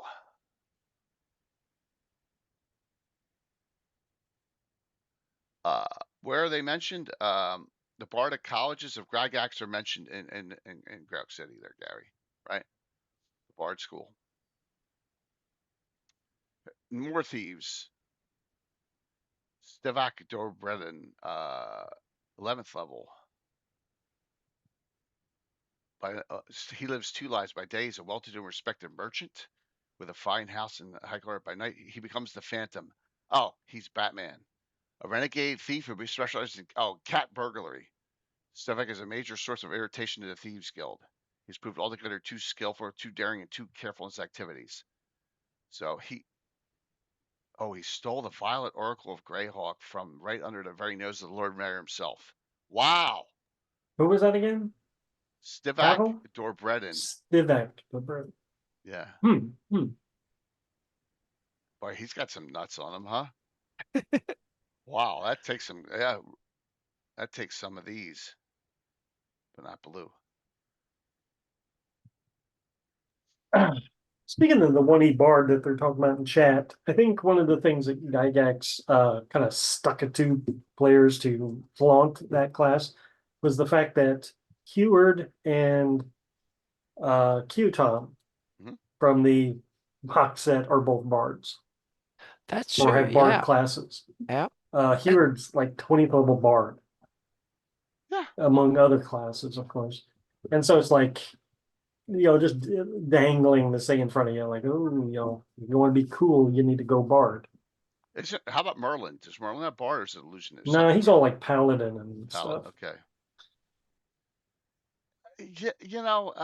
I guess they were just trying to flesh out and they tried to make them all different. I don't know if they were successful at it. I always thought that it went too far for that stuff, but Yeah. You know, it's just here. Let me see if I can 60. I hope it's 60 is the right one. The added enticement for these high level It is. characters in the book is that they also have magic items named after them. Absolutely. Like Merlin, Heward, and them. They don't have Yeah. spells named after them. They have magic items named after them. I think that's an interesting distinction. Well, one of the best of all time is Merlin's spoon. We saw someone someone torture a half orc with it. So they had a half orc they tied up, right? And the half orcs. This is my buddy Marco Annan as well. I forget which character it was. He's like, "Look, you're going to talk. You're going to tell us what we want to know." He's like, "I ain't telling you shit." He took the Merlin spoon, stuck it in his mouth, and started spinning it around, creating the gruel. And the guy's like, "Oh no, this is disgusting." Yeah, so he tortured someone with a Merlin spoon once. I thought that was a unique, unique way to use the item. It is a funny magic item. All right, let's go down to this. I forgot to share this before. This is Dragon 60. I believe I'm in the right dragon. It's got all the L's in it. It should have Fight of the Poodles is in here. The Jester. Yep, this is the right one. There's a Jester class, which I allow. But all right, here we go. Bard, Diarmuid's last jest. Of course, it's on 2 pages. He who laughs last lasts longest. This is Arthur Collins. This is an ability that if you do you can every level you go up in Bard, you get to roll your legend lore to learn this. If you learn it, you can use it once per level. That's it. And you will, if you're successful, your people listening to the story could die laughing.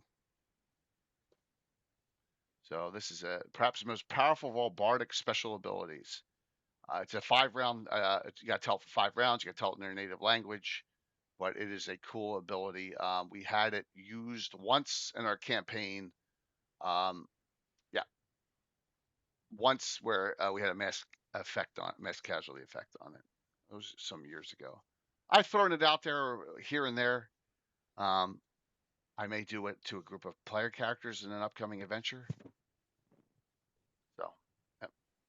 And there it goes. And there's all the rules for it. The higher intelligence you are, the worse your save is. But you can pick up the subtleties of the joke. Yeah. Oh, Look at it. man. So here's some funny things. Certain intelligent undead might be subject, but get a +5 on their save. Guess they don't find it funny. Yeah. But bards are immune to effects of the jesters are leprechauns. Sphinxes save at -2. There you go. It's cool. But that is Dragon 60.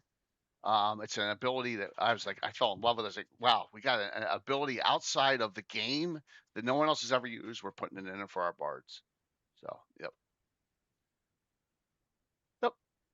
All right. That's Dragon 60. Okay. All right. Let's roundtable this. Anyone else want to go over any other thieves, bards, assassins? Yeah, I can talk about you Please. think Gary Julian created. Mm-hmm. Okay. Speaking of dragon. Mm-hmm. So Gary created a bard named Minar Cyric. Minar Cyric. Why you have probably never heard of this character? Because that bard is a death knight. Oh, wow.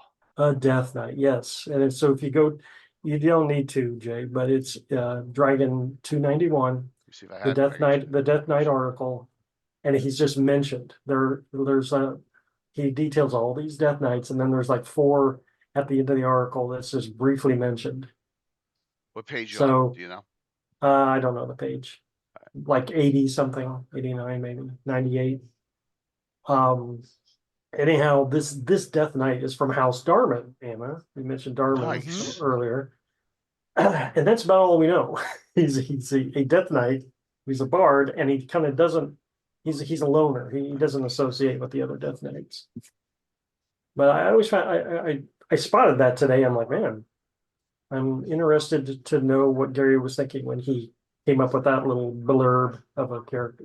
Gary, what do you think? Yeah. Still on? Oh, a Death Knight Bard. Oh, that's interesting. That's cool. I like it a lot. 12th level, no less. In 3rd edition, of The course. 3rd edition, yeah.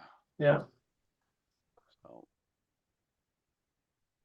I'd have to, is like others in here and stuff.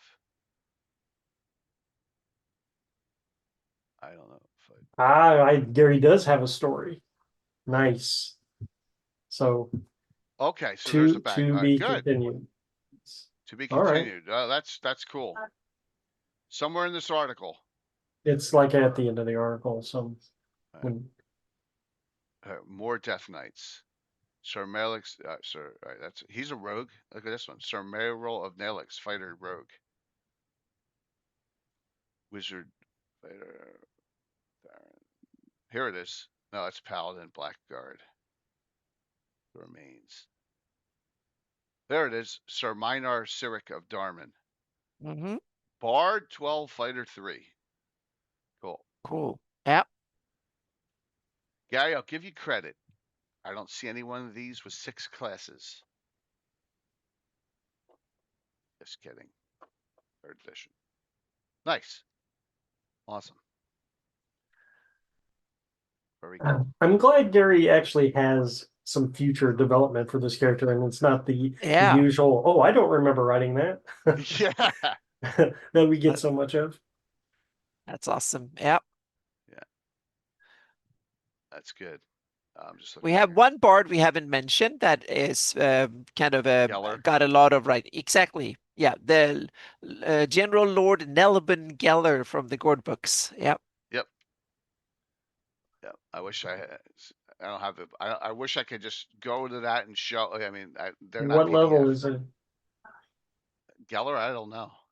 What level do you think he is? He's 10. listed somewhere. I put in that he's listed as a 13th level bard, but that since that's 1st edition, so he's high up there, so to speak, really high up there, and he also has a false eye of true seeing and A false a eye of bunch. true seeing.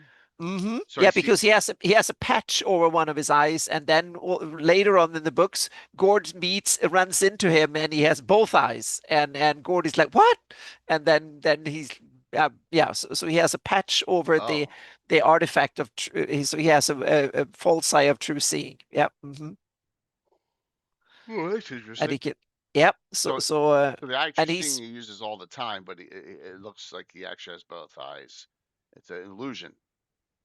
well, yeah. So he patches over, so he's not be suspect, so to speak, that he has that power. So he only Oh, so uses he's it got from an eye time to time. patch on. Mm-hmm. Oh, okay, Normally, okay, yes, yeah, okay. yeah. So he's a one-eyed bard for the most part, and then all of a sudden Gord runs into him, and he can see with both eyes. I Because think he that's doesn't. after when Gord has been captured by the Baron not Bestmo, but in the of hang on, it's Bleemu Hills that up in yeah, the Count or the Duke of Bleemu Hills. I forgot the Count of Bleemu Hills, Count Bleemu, and he's because he was trying to seduce the daughter, and he gets tangled up, and he gets and then when Geller comes and saves him, I think Hey, Michael. that's, if I remember correctly, that's when Gord sees him with both eyes the first time. So yeah.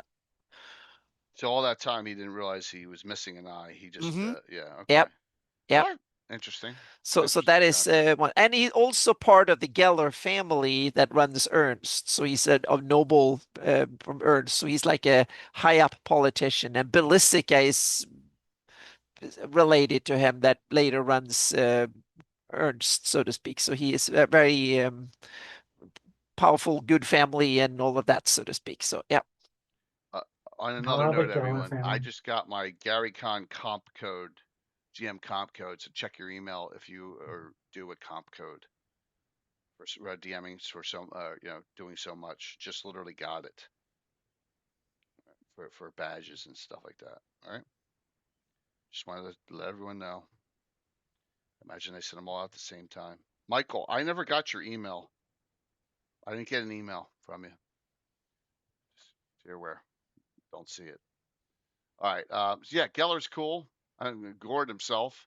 What level was Gord at, like after the 2nd book?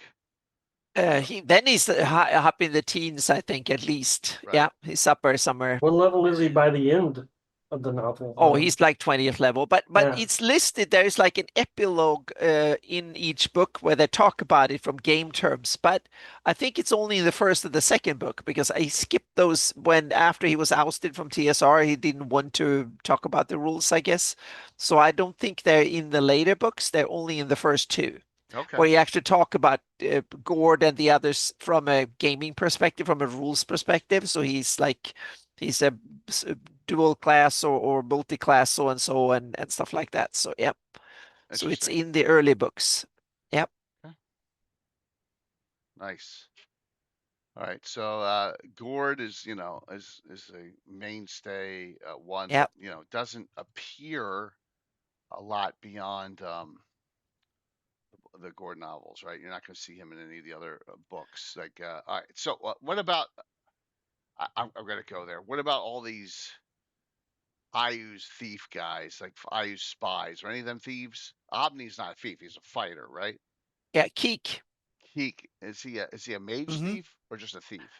I think he's more like a thief fighter Oh, or thief assassin or something like that. Yeah. okay. Okay. Probably might be a But I dual wouldn't be class. yeah, I wouldn't be surprised if Obmi is actually a fighter thief. Uh, Primarily a fighter or a barbarian thief or something like that. no, he goes back to pre-first edition, though, right? Oh yeah, but in like I would say Obmi because he has clearly meaning he's a warrior of some meaning really powerful and all that, but he also seems to be stealthy and knows how to go in the stay in the shadows and cut the throat of people if need be and stuff That's like that. So yeah, I just think because he's an IU's agent, they give him all these extra powers. I'm sure. dead serious. And Yeah. I just think, Oh, oh yeah. yes, Yeah. and once Meaning again, that take I totally in yeah, Hawktails it's in the rules for that. So right. he can become a worshipper and get the domain and get powers and or become a have a pact with IUs personally and stuff like that and get lots of Let me stuff. So check yeah. Eyes the Evil because I think the Bone Shadow's Hmm. in here, Shadow Claw, whichever one it is. Elf triple class. Yeah. In a lot of ways, I think Keeks is cooler than Obmi in some ways. He's disgustingly when he's portrayed, he's really sleazy and Let's yeah. see if I can find it. I know they're in the Eyes the Evil book, but I just don't know specifically where. Yeah, I'm flipping through it right now and I'm having a hard time. Yeah, I know. It's Yeah, because it's not in the table of contents either. So let me see exactly. He was straight up insane. Yep. which one's insane. Geek. Let me go down to 80. But on the other hand, I think it was one of these that played insane because it There we suited go. him. I I don't think got he it. was insane when he didn't want I to got it. be. Mike, page 890. Bone Shadow. Okay, let's take a look here. Bone Shadow. Right. Hello, Dennis. Hey, Dennis, what's going on? Alden. Teak 912. He's an elven fighter mage. He's not even a thief. But Okay, but there you go. Gleed is an illusionist thief. And I told you how you mix illusionist with a gnome and with assassin or thief or something else, and you're asking for it with all the Mhm. improved invisibility, non-detection, mislead spells. You have a hell of a time locating that character. We talked about that on villains the other day with Pookhead and my campaign. What a nasty character. So let's see here, Griswold Hairhand. This is this rare evil halfling hails from the enclave of Elmshire. Of course he does. On the shores of near Deeve, and may have something to do with a terrible disease which killed so many there of late. Griswold is a 15th level thief, expert spy, cat burglar, information gatherer, and agent of subterfuge and sedition with his 17 charisma. Yes, so there you go. Eek. The definition is to cackle, according to my Oh, antiquated word book. that's awesome. That's I'm sure that Eek. Gary read that one too Yeah, when he that's where he named gets him. all his weird names from. Yep. Yeah. Oh, do you have a ISBN number or something on that book or link? We can get it Ugh, somewhere. I'd have to look at the JIT book itself. Yeah, it'll be Clark awesome Griswold. to to have a get a The whole copy of that main book. Yep. classic. So, Gary is mentioning Trollmane is an old character of mine from one of his play-by-post games, and Trollmane Oh, is an anagram of Mortellin, which is my other screen name. but Trollmane is perfect. Trollmane. Yeah. that's Mhm. good.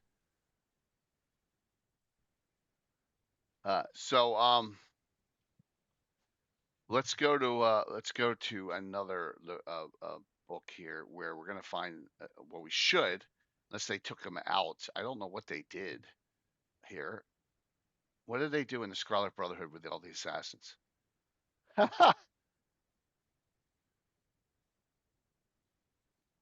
Did they nerf them down to thieves? Right, because they have all this caste system in here. Anyone know? Are you in Scarlet Scott? Brotherhood. Okay. What's the question? Do they have assassins in the Scarlet Brotherhood? Oh, I'm sure they yeah, do. in that book, Yeah. at the Yeah. the appendix, Yeah. assassins are a variant thief class, but you They- have to be the prerequisites. One of them being you have to be a Sewell human, Got it. Okay. but it's basically a bringing back the old assassin class from Right. one. And that is why in my old 2E games, no one had an assassin character because I was Because- always harassing them with the Scarlet Brotherhood. Ah, you're mean. Matter of fact, I have a story to that end. Let's do it, man. It's in cartoon form. It's Ah, in comic form. how?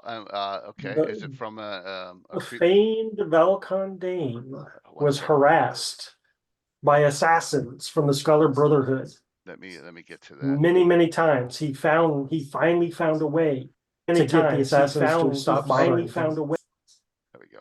I nixed that. Alrighty. Saga of Volcan Dane. Oh, this was not too long ago. Yeah, not too long ago. He found a way to get the assassin to stop killing him. Yeah. Saga of Volcan Dane. Ah, there's nothing you can do to stop me from assassinating you this time. He married her? Yes. True story. He married the assassin. How was that night? Yeah. Yeah. Yeah. I bought the theory. Good times. Yeah, I got it, Dennis.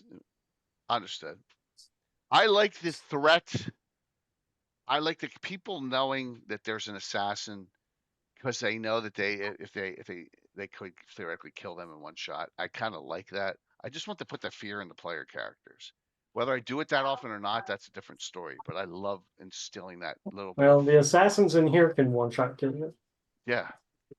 Let me go back to that. All right. Of course, if they can one-shot kill you, then what's the point in poisons and stuff? Because that's an art form, right? Here it is. Assassin of the Scarlet Brotherhood, rogue class. Backstab thief equal level, also the ability to assassinate a human, demi-human, or a humanoid victim, causing massive damage in a single blow. Look, it's not easy. They must have studied the victim for at least 3 consecutive rounds in the past 24 hours to make this attack. So there you go. I want to say third edition, Prestige class assassin kind of had that same thing where they had to study their victim for a few rounds. So you're not doing that in combat. If you're doing that in combat, you're not doing anything. You got to be hiding off while everyone else is fighting. Right. It makes you get one shot. a little bit of sense. Yeah. So, yep. Assassins may lose these. So it's all the first edition stuff going back. They can assign with less discretionary points to start. This so it has that. So basically, Sean Reynolds took the first edition one, rewrote it, and changed some things. Got rid of that huge table. Yeah. So, look, he has the death store rule even in here, hovering on death store. Oh, look at this. It's not an outright kill. If if the attack roll succeeds, the victim makes a save versus death, Mm-hmm. which is different. modified. So there's a modification based on the assassin level. Failure means the victim dies. If the victim makes a saving throw, normal damage occurs. There you go. So that is different. So that's probably what the poison's for, in case they don't die. Yep. And poisons can be just as worse, just as bad. There's some good poison, and especially in the old dragons, there's some really good poison articles. I think one was called the Toxins of Saruman. That was really good. Had a lot of one was called Dream Juice. It reminds me of what if you watch Supernatural, what they said that Jinn did to you, where they it puts you in a pleasant catatonic state and you're having all these wonderful dreams, but basically they're sucking your life force out of you. Kind of the same thing. High level backstab attempts also going to be instantly fatal, just based on damage. Add poison and then boom. That is true. And in my game, because I like the thieves to use that ability, if they critical hit, and say they're 9th level and get quadruple, and then they roll triple on the table, it's 12 times damage. Fritz during the fundraiser did like an 82 point damage of backstab to a slod. Yeah, because he crit with it. So Interestingly, in 5e, I can't remember how it was in 3rd edition, but in 5e, they kind of compromised. When you get to 3rd level, then you have to pick your subclass. And Yeah. there's a few, but the two main ones in the core book is Thief and Assassin. right. So essentially, they're doing the same things with just slight difference. Yeah, no, true. And they just fall under Rogue, the nice little Rogue name. So they brought Assassin back, but they changed its abilities. There's nothing since the death in really 5th. So, yeah. There you go. So it is in here. I don't know about a lot of the characters in this book. I really know because I don't delve into them a lot. I always liked that the Scarlet Brotherhood organization, you got brothers, the monks, and then Right. the like foster uncle is the assassins. So the uncles are the second level, and then the thieves are the cousins. At the bottom, I always like that little. Well, setup. look, I opened it right to this page. Kelson, human male, assassin 7. I just opened it right here, and it said, "Look, backstab, assassination, poison, thief skills." So there you go. Now, here's a thought though that just popped in my head. I don't know why it never occurred to me before. In Sean Reynolds' Scarlet Brotherhood, he goes into more detail about the various officers of the Scarlet Brotherhood or whatever. But if all you're working from is the box set, the 83 guide, you don't have much, and you see brothers, cousins, and uncles, what's that imply? It's an all male dominated organization. Yep.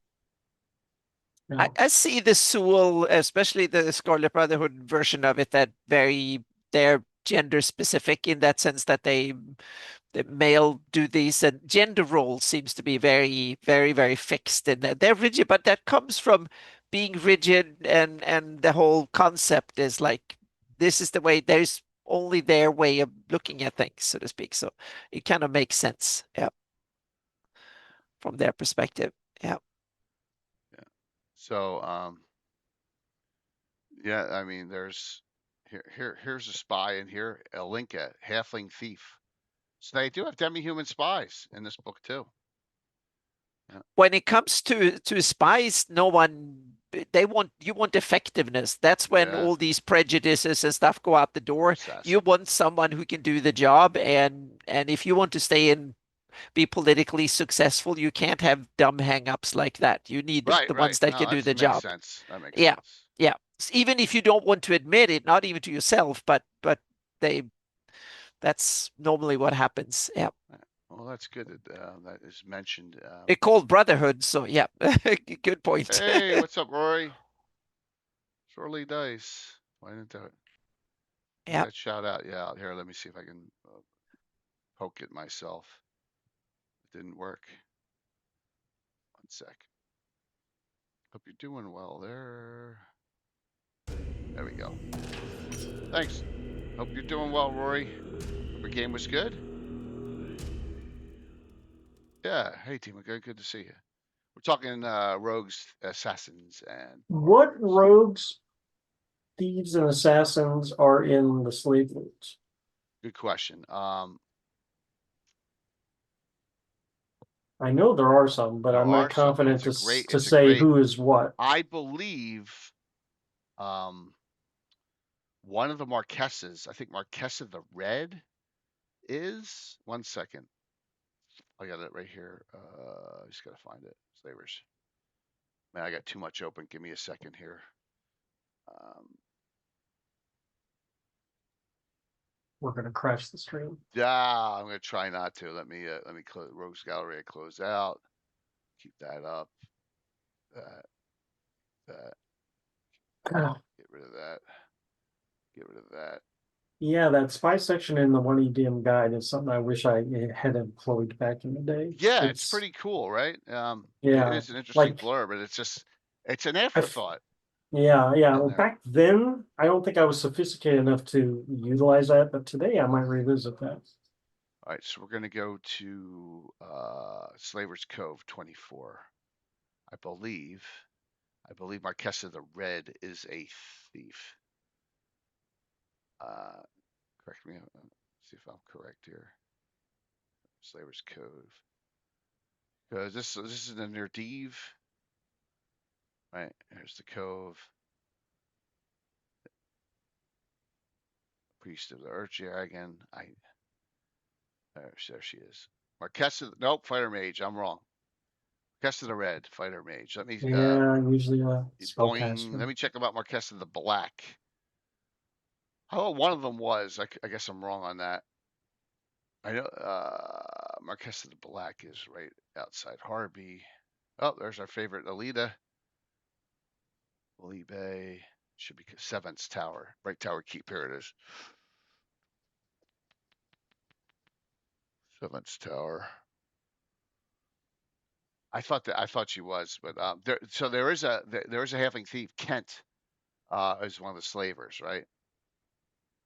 But he is typical greedy halfling thief. I can't find Marquesa the Black. She should be right here. Nope. I thought it was right here. Okay. Oh, maybe they weren't, but Kent from the slave lords is. There's no assassins, I don't think. That surprises me. With the Earth Dragon, I don't think there is. So, like, Narlet is not an assassin. No, he's well, here's Kent. He's only 10th, right? There he is in the picture. 10th halfling thief. Right. Let me see if I can find Thegnarlet. Oh, he is. Look at that. Fighter 10, Assassin 12. Oh, There Look you at that. go. Boom. That is a cool combo. Right. But is he Tarash Mac? According to this, he is. And Tarash Mac is Okay. just a fake individual. Mm-hmm. According to this book. I know a lot of people, Gary in particular, hates it. Right, Gary? Hate that. I think it's kind of cool that because it's smart, because if the enemy can't boom, kill a leader who's not real, so to speak. So yeah. Fighter 10, Assassin 12. Yep. Yeah. There he is. Good job, Mike. Thegnarlet. And he's like a nobody looking half work. Like, look. There he is. See him right here? if this came out after this, then I could see the assassin sneaking in. I think Slavers came out before, didn't it? Are we That's wrong what on I that? think too. What's that? I would think so Thanks. too. But Yeah. I thought it did. But that would be the only reason. yeah. So they do have an assassin here. I mean, my favorite guy is Unjin. He's a kleptomaniac, a collector freak, 10th level fallen paladin. I just think he has his Mayheen symbols on his shields and stuff still. Marquesas approached him for relations, and he's like, no. It's just like, he's like, I'm just here to collect things. Yeah, he's nondescript, completely nondescript there, Jeff. Yeah, he's just a nobody. Yep. He's got no dex bonus or anything. Dex 12. Charisma 7. Look, well, I guess not. Look at this. If you don't have access to the assassin class from the Scarlet Brotherhood, then consider Theg's assassin to be a thief levels with the additional ability to study a man-sized person for 3 rounds and make a backstab. I guess Scarlet Brotherhood came up first. I'll The be notes are damned. right in here. Yeah. Wow. So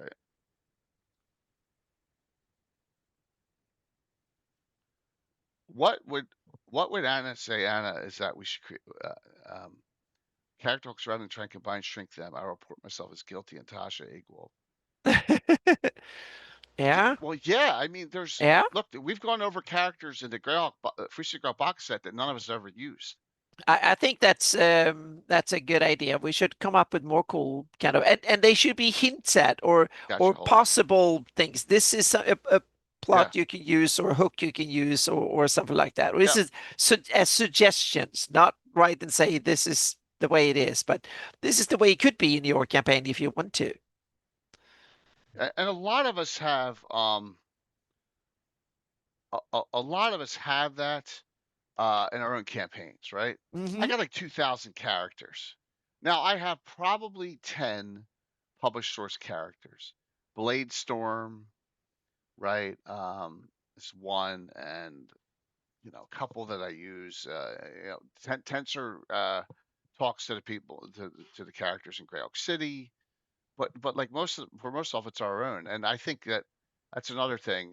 In the visions, I try to put out characters here and there because I think that's a good way to go about it. Is introducing other ideas. You blame Eric and Sean. Well, someone must be blamed. Um, I'm not. Tarash Mack is Gary is one of those characters that okay, he rose up but then like we just don't know. Like Sergeant went so far with stuff that I think this is a pullback from Sean from them, Promise and them trying to pull back a little bit on it because they're like, man, he really went so far. And Roger Moore said the same thing. He had to make Greyhawk playable in 2.5, and the Greyhawk Adventure begins. So that's why he used the Crook of Ral to undo all the demons everywhere. So it's a good call though. Agree. Let me see.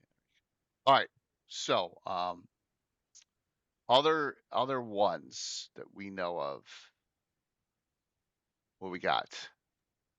I don't have any more named characters per se, Okay, but I do have a comment on Bards and Thieves. go for it, man. Please. The adventure, uh, Five Shall Be One, where you're trying to get the 5 blades of Chorus. hmm They are attuned. This is second edition, mind you. They are attuned to specific classes if you want their full benefits. To the classes that are featured is Bard and Thief. So they're encouraging you to make Yeah, characters of that. I like As a matter of fact, the main sword, Dream Singer, is clued into a bard, and because of bardic lore and all that, it kind of leads you on to the other 4 blades through the adventure. And I've always loved that storyline, and it's always been interesting that Bard was like pushed up in front on that adventure. and if you So that's want to all. include That's all. yeah, that's great to know. I love that. I always love weapons attuned by race, like I get the dwarven axes and stuff. But if you want to include Nebulous Monohawk period canon, you're luckily missed the single most powerful thief on the continent, a real stealth character. I'm trying to think is it something from Age of Worms, Dennis, or something from Savage Tide? Which one, please? It's probably one of Malvin's characters. Yeah. No. Oh, See?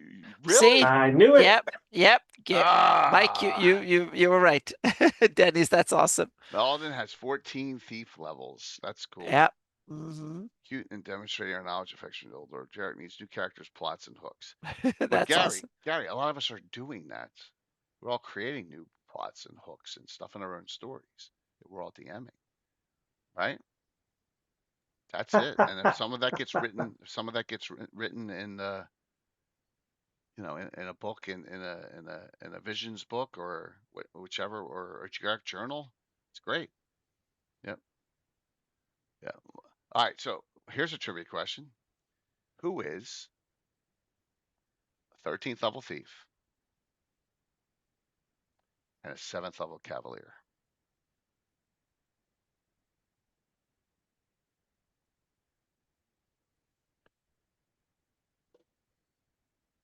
No one. No one. Jeez, no one. Well, A lot of you there's a watch my lag in chat, games. so yeah. Yeah. Yeah. Thank you, Gary. Mm-hmm. The answer is Lord Darius the Deposed. The head Oh. of the Human Thieves Guild was a 7th level cavalier. He lost all his money and all gambling and womanizing and the Wild Coast. Went to Highport. He was a 1st level thief. He was terrible at it. Every time he failed, he would break the arm of the person and then steal it, strong arm him. And then when Sam, Alan's character Sam, had the incident happen to him and fled and left his thieves guild, left the thieves to their own. There, he swore revenge, and now he is the head of the Human Thieves Guild in Altamira, and he hates all the halflings and gnomes. So Fritz is the freshest. That's funny. Fritz, you're gonna work your one day when I'm allowed to write old school WotC content. Fritz is gonna make his a name for himself in Hasbro. No, by the way, I'm not giving him my Winchester name ever. So yeah, he's also an archmage as well. Well, Malden. Yeah, what level is he? 21st mage. So Skeeve is the same way. Tim's character Skeeve is a dual class mage thief, multi-class mage thief too, half elf. Yeah, a lot of them. So. Okay, so while we're sharing home content Please, now, thank you, Dennis. Let's talk about the most notorious thief in my old campaigns. please. This would be King's character, who's watching right now. Oh, cool. Gideon the Trickster. Nice. Oh. Gideon the Trickster tried to steal from the other player characters by climbing to the top of their tower. He was wearing a ring of invisibility when he failed his final climb check at the very top. It fell? He fell all the way to the bottom and died. How far did he And fall? no one ever found his body. Because he's invisible. And he is there to this day. Somewhere. His rotting corpse is there with a ring of invisibility on. What race was he? Human. What level was he when he died? And he hates. Well, sorry, what? What level was he? Oh, I have no idea. It doesn't matter. He could have been 1st level. He could have been 20th level. That is an awesome story. I don't know. It's the story that has lived on, not the character's abilities. That is, yes. You should make him like a haunt. Yeah. Hey, there you go. Yeah. Yeah, Sean. You can. I mean, I have a Revenant of Michael Baton riding on his ghost ship in the Woolly Bay now, so you can do anything you want. Yeah, we'll bring Gideon back as an undead. There we go. Oh, that is awesome. An invisible haunt. Oh, I love that. So what did he roll? Like 99 or something? Oh, I don't remember. I just remember so it funny. being the very final roll. Was it 100 feet? Well, let me tell you. So this was the rebuilt Greyhawk ruins. Do you remember? Oh, one of the main towers? The 3 towers? Yeah. So the middle tower, the Tower of Zagig, is the tallest one. It's like 400 feet high, isn't it? And it's a skyscraper because if you look at the base and the people wrote the modular out of their minds. If you look at the base, it's like 100-foot wide or something like that. So to get a tower, it's going to be like 400 foot tall. So he fell, just insta death. Yeah.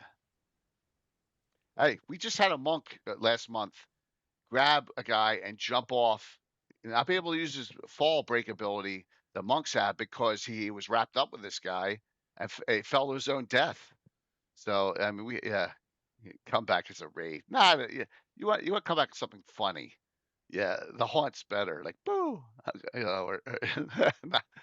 yeah. Oh my gosh, that is hysterical. That's awesome. Mm-hmm. How long ago was that? Oh geez, that's a great story. And let's see, maybe like 30 years ago. Oh, see, that's a great story you got there. Yeah, it's ancient. That is awesome. Oh my gosh. So legendary. Oh, Shrop. What is the Shropshire Slasher? I don't. What is that?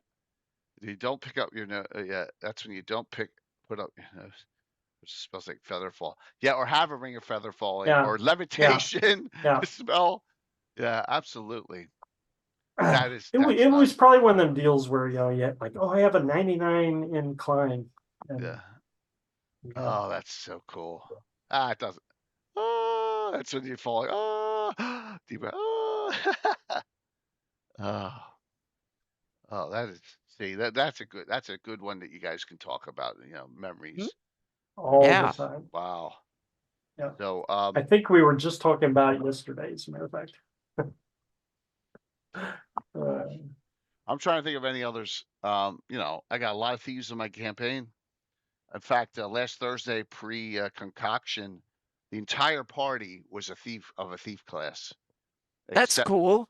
Yeah. everyone but Amanda's husband, who had a Cavalier Paladin because he wanted to play one. But we had a Mhm. mage thief, straight thief, just thieves. Fritz was a thief. A gnome illusionist thief. We had a halfling druid thief. Poppy, we had a especially priest of Brandon thief. They were all, every single character was a thief except one character was great. And yeah, that was it during a thieves guild war between the two. So Nice. there were all these gnomes and halflings fighting all these humans and half elves. So always a good time out there. I have another one I could talk about. Yeah, please. Okay, so my current campaign, the Pearland campaign, this is for Sean to take the heat off him. So one of my other players had a thief named Leif Borson, and the player he was always missing game sessions, right? Hmm. Everyone else shows up for every session, but he would miss constantly. And every time he missed, I I wouldn't let someone else play his character. His rogue would just slip off right in the middle of a combat, just slip off, and he's gone. And then he'd come back in an opportune moment. He'd get all the magic items, he'd get Yeah, you a got ton of the they loot. hate that character. Yep, yep. And then what did he do? He ended up retiring before the end of the campaign. He retired his character, That's terrible to all the others. but the No, it's story funny. reason was fine. So he retires early, Mhm. wealthy, and now as an NPC, Leif comes back to visit his old friends, and they have to blow Oh, all their money on him. damn. Yeah. So he's still sucking money off of them. I love it. Perfect. Yeah. Oh God, that's awesome. Yep. And took it all. Yeah, Jeremy, you Yeah. gotta tell that sometime. That's good. I mean, look what happened. Look what happened to Nixolia that one adventure. She fumbled twice within 3 rounds. Both were struck in groin. She hit herself in her own groin twice within 3 rounds, which was hysterical too. Um, so here to show the level of a character getting up there in my game. Well, I'm not going to show Fritz. Rob, I'm going to show a character you're playing Saturday. This is Durgrim Flint Blade. Okay, Mountain Dwarf, neutral good, Fighter 8, Thief 10. Getting up there, and he's got -3 armor class, 18 dex with I think that's with calling to dexterity. Fights very well there. Yep. So we'll see Durgrim on Saturday morning. Yeah. But look, he's loaded with stuff, loaded with gear, stuff that he doesn't even half the stuff he doesn't even use at the time. He just got a portable hole too. First time I gave one of those out in a long time. So yep, and he's got this longsword reprise. He fights longsword, short sword, longsword reprisal against Underdark, and he's also got longsword prospector, detects gems and metals, and is +3 versus golems and stone. Nice. Yeah, he just got a battle axe cult named Sharpie, like but it's a battle axe of sharpness, but only doors can use it, but he doesn't use it. So I guess he's holding on to that for, yeah, no one else could have used it at the party. But there you go. That's a character. Yeah, needed to carry. Yeah. Yes, Balrog. Oh, all right. Final thoughts on this topic tonight. I think those are Mhm. key types of characters and NPCs that fill these roles because they're part of. They add a lot of cool things to a story. They kind of can work in a lot of devious indirect ways and stuff like that, clandestine and stuff that makes for good stories, and they're also good to have in a party. Oh yeah, Hmm absolutely. And Yeah, still, it wasn't one of the original classes. It came in a which little one? bit later. The thief class was not in the It original. wasn't OD&D. Wasn't Exactly, it was not in OD&D. It was It's it the was in yeah Holmes yeah Basic. Yeah. yep. In fact, if you were here's a thing a lot of people don't realize. If you were a halfling in Holmes, you're a fighter. Oh, You were not a thief. The in halfling was its own Menser's class as a fighter. yeah, Yeah. in Beckme you were halflings were kind of born thieves in a lot of ways. Were Yeah, they fighter thieves or were they just thieves or because I they never they played were Beckme. thievish. They were thievish, Right. just like elves were fighter-ish with Mages. But the some. final title for a halfling is sheriff. Yeah, so they definitely had fighting ability as well, so to speak. So, but they had to sneak around and hide and stuff like that, if I remember correctly. We played a little bit of Red Box back in the day. Yeah. Yeah. Tower Gygax dice, just what you need, more dice. I gave Mike one. Mike, Yeah. this is another set. Mike's got mailed out, but this is another set. Tower Yeah. Gygax dice. This Oh, is going to be given away. you stole the box, Jay. Stole the box. No, I stuffed the battle I box for had that. it Yeah. sent to me. I had 2 sets sent to Mhm. me. Yep. This set will be given away during the 24-hour stream, July 11th. So that's coming up. Yep, Awesome. that'll be our big giveaway plus other stuff. But yeah, yep, more dice. I'll give away dice tomorrow night from Black Oak, but not Tower of Gygax dice. We gave them away last week. Mike won them. So yeah, Can't wait. Fire. Yeah, you should get them tomorrow. Fire. Any other thoughts, Anna or Mike? I'll wrap this up if you. Yeah, please wrap it up. Yep. So just wanted to go over some, showing you that there's plenty of published source of rogue types in this. We didn't even talk about Yep. monks. I think monks its own thing. Yeah, But like they're yeah, complicated. they are because once again additions change them. But like thieves are a vital part of the way the traditional game works. Hmm If you don't have a thief, you're not, you better have a lot of fine trap spells and better have someone who can bash open a chest, right? Because you're gonna, just by the way, the base rules one. 4 times with traps. Eventually, he failed his resurrect as well and stayed dead. Poor Cagna the gnome. Hard to kill. Yeah. So that is, Alan, that is an issue. That's why dwarves, halflings especially, who get that poison bonus. Cogna Gnomes the don't get gnome. that poison bonus. It's only halflings and dwarves. That's awesome, Dennis. Yep. Yeah. 4 times failed that save versus poison from those getting pricked, needle pricking. Roguish monks are in the Scarlet. But yeah, Michael, we did go over that. We did go over that. We went over the assassin class and there. Um, yeah, we're gonna have a nice dice giveaway. I'll pull one of those out along with a bag for tomorrow night's game at 7. But just wanted to show you that you can find a lot of published source stuff. We found characters I have never used in books. Fisher Girl box set, never touched some of them, but some of them like Carlos ran with Krista, the street urchin. I've run with a couple of them. I had Mike and I both ran a Thieves Guild war in Greyhawk City because it was set up in the book. So there's a lot. I have a war between 2 Thieves Guilds in Altamira going on right now that happened last Thursday. It continued. And then there's all that other stuff going on with Assassin's Guilds. Also, long-term plot arc is I have the son of Theobald who got away, fled the divers, and is still plotting a long-term campaign plot arc against the city of Greyhawk to come Oh. back. hmm Yes. And during an adventure, one of my first 10 gaming streams, this is back 8 years ago, um, the group, which was thieves, the Grey Company, which is a bunch of thieves, and stole back his Rod of the Beggar Master, which is a rod of beguiling, which is a super powerful item, and gave it to him for a deal. So he's got a super powerful weapon. One day, maybe. One day. We'll see. I may go back and have another Brouhaha and Greyhawk, but just long-term plot arc that's out there still. All right. Any questions from the audience before we call it an evening? We'll do some shout outs. Mike, anything going on in your campaign? Oh, yes. Yeah. Cool. The Parentland gang are currently assaulting a pirate ship in Divers, docked in Divers, that is Nice. hosting some devil worshippers. Devil worshippers. Nice. Take him out. It's getting pretty hairy because the fight is going below decks while the ship is on fire. So Oh, Oh, I we'll wow. love see. it. We'll see Cool. how it goes. Time, Yeah. But, time is of the essence there, don't you think? yes, devil tree. Oh, that's Yes. awesome.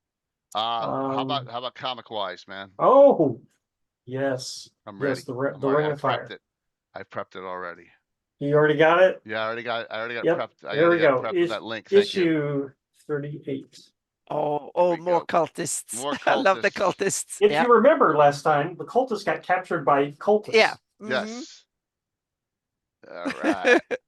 Looks Now like you Well, I it's love you us. clipped in Yeah, against the cover. Yeah. Yeah. I blame Doug Niles. Ah, where are we now? Below the fetid waters of the Rushmores and the network of damp tunnels. Place smells of mold, rot, and swamp gas. Perfect place of random snakes, crocs, rats, and killer frogs. Why did the reptile cult capture us and bring us here? Probably to feed us to a giant lizard for ritual sacrifice. At least that's what I would have done. Surrender, we have you surrounded. Wait a minute. He's the blacksmith. He's the town's constable, and you're the innkeeper. Oh, come on. It's not a cult if everyone in town is a cultist. Ah, nice. Yeah, the cults must be a minority, otherwise it's not a Spoiler. cult. Yeah. Yes, that's great. Oh, that's so funny. Nice. Yes, the So that's all cultists captured Greyhawkery. themselves. Everyone go to his Yeah. blog. Oh, And, that's Yeah. fantastic. Thank you, Mike. Yeah, This is so so it's the cool. cult of the reptile god versus the cult of Thurism. Excuse me. Oh my gosh. All right, Anna, what do you got going on? I'm starting to. I worked this week on getting the for Gamehole Con or Gamehole Publishing. I'm doing a big map project for them, and I needed to get the first phase out of the door, and I have done that now. I have a small correction to Thanks, make, Michael. and that way now I can dig into way more of the stuff. I've been rendering like crazy. Now comes the Photoshoppy part to actually get it put it together and make cool stuff out of it, so to speak. So tune in on Friday to see some of that, and there will be some screenshots and stuff Friday at 6 Nice. p.m. Yeah. Friday. Anything else up for you? I've been working hard on setting up games for convention season starts, so to speak, in like a month or two, and then game hall later on and stuff, running games. So there will be a new Alpha 2 version, a new version of Hawk Tales out for that. So Oh, that is, it's almost done. I have a few. I've done all the rule changes I wanted to do. Now it's more like the write-ups. So to make them readable, at least understandable for people. So that is coming fairly soon too. Yep. And a set of banners in Nyrond. Mike Mosbarger von Malku gave me a bunch of cool stuff that I'm turning into banners and shields and stuff. So that is in the making too. Yep. awesome. Mm-hmm. Is Sparky on? Sparky's Old Time Tavern, right? Yeah, he is. Sparky is Old Times Tavern. All right, I got him. We're gonna go into Old Times Tavern. All right, so tomorrow night, Armed and Dangerous is back. Adventure number 1190. Your fate is sealed. There you go. With Tiffany and Amanda and Bella and Gianna and Myriad is getting her wisdom teeth removed, so she's going to be out for this. So no Poppy, but they're going to be sent on a mission of letting themselves get waylaid, basically. as Bronca, who Bella has, her dwarf Shield Thane, has been contracted out there, Rob, by SM Mining Interests Limited, along with you for the second part. And that is this is Thursday. Oh, look, Black Oak Workshop giveaway, and Saturday morning at 11. Look at this motley crew. Oh God. Sparkles, Mandy, Rob, Phantom NJ, Korg, and Curtis and Brett. Woo! And that's 11 a.m. The failure. Whatever the failure is, you'll find out. If Myriad's feeling better from her oral surgery, she will hop in with a character for this. Okay. So, yep. I think this will be kind of serious. There, you're gonna have some serious characters on this. You're gonna have Moran freshly off being raised from the dead, so we're gonna see how he feels from this. Death may change your thing. Motley doesn't. Yeah, that is a Motley group, but it's gonna be fun. I'm gonna have Aaron Winchester as the NPC on that. Yes, sounds like a plan there. All right, let's do the giveaway tonight. Your choice of 2. Unless you are overseas, then we'll give you some Troller Game gift certificates. But I got some good stuff here. Tomb of the Lizard King, Dave Alec Bar, Dark Clouds Gather, Border Watch, U1 and U2, Salt Marsh, and the Hidden Enemy. Wait a minute, Danger Dumbwater. So we got some good stuff. And then we're going to raid into Old Times Tavern, which is Sparky's channel. We haven't raided him in a long time. He was watching earlier. All right. Oh, next week I'm driving up to Central New York Con Thursday, so there'll be no Thursday or Saturday game next week. There'll only be Legends of Lore. Thank you, Rob. There'll be Legends of Lore Wednesday night and Gavin Sunday night. I should be home in time, but there'll be no Thursday or Saturday because I'll be at CNYCom. So this will be my second con in 3 weeks. Special guest. I'm coming up in the world, Anna. Yeah. You're going to con soon, aren't you? Too? No. Oh, I thought you're not. North Texas Nope. is this weekend, I think. Yeah, no, I'm not going to North Texas. No, It's been on my radar for Con, years. though, aren't you? Yep. You're That's your Gen Con. Yeah, I'm going to Gen Con. Yeah, I've got my tickets and all that. So Dale, my badge sure. and... If you're on, I kind of got invited as a special guest for Origins for next year. You have to make a decision. There you go. Wow. Make a decision. Yeah.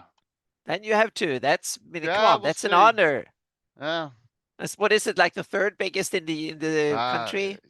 Yeah, I gotta make a decision. Oh, come on! There's only one decision to make on that one. It's just timing on the dates. Oh, come on! Yeah. You retired to do that. All right, here we go. Closing this out. Let's see who wins this tonight. Winner is Cardman. Grats. You haven't won in a while. Yeah. Cardman. Congratulations. Yeah, Cardman. You may have a lot of this stuff, but how about U1, U2? Let me know. Or how about I2 and UK7? You tell me. All right. And go say hi to Sparky. I don't think he's streamed in a while, so maybe he's back on. So, Anna, Mike, thank you for a great show. See you tomorrow night at 7 o'clock with the all-lady group. It'll be fun. And we'll see you Saturday morning as well. Like I said, if you're new, U1, U2, gotcha. Yep. Gotcha. Nice. Yep. I don't have U3, or I'd throw that in there, but I only have these 2. So I will get that out tomorrow, and everyone enjoy the night. See you tomorrow night, and everyone have a good time. And thanks all for the discussion. That was fun. Hitting the wrong button.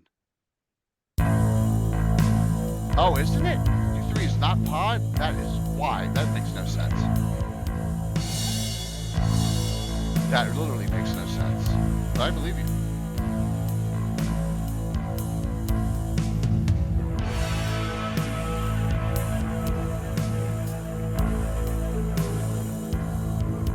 Yeah, he's playing Cosmic Crusade, which is cool.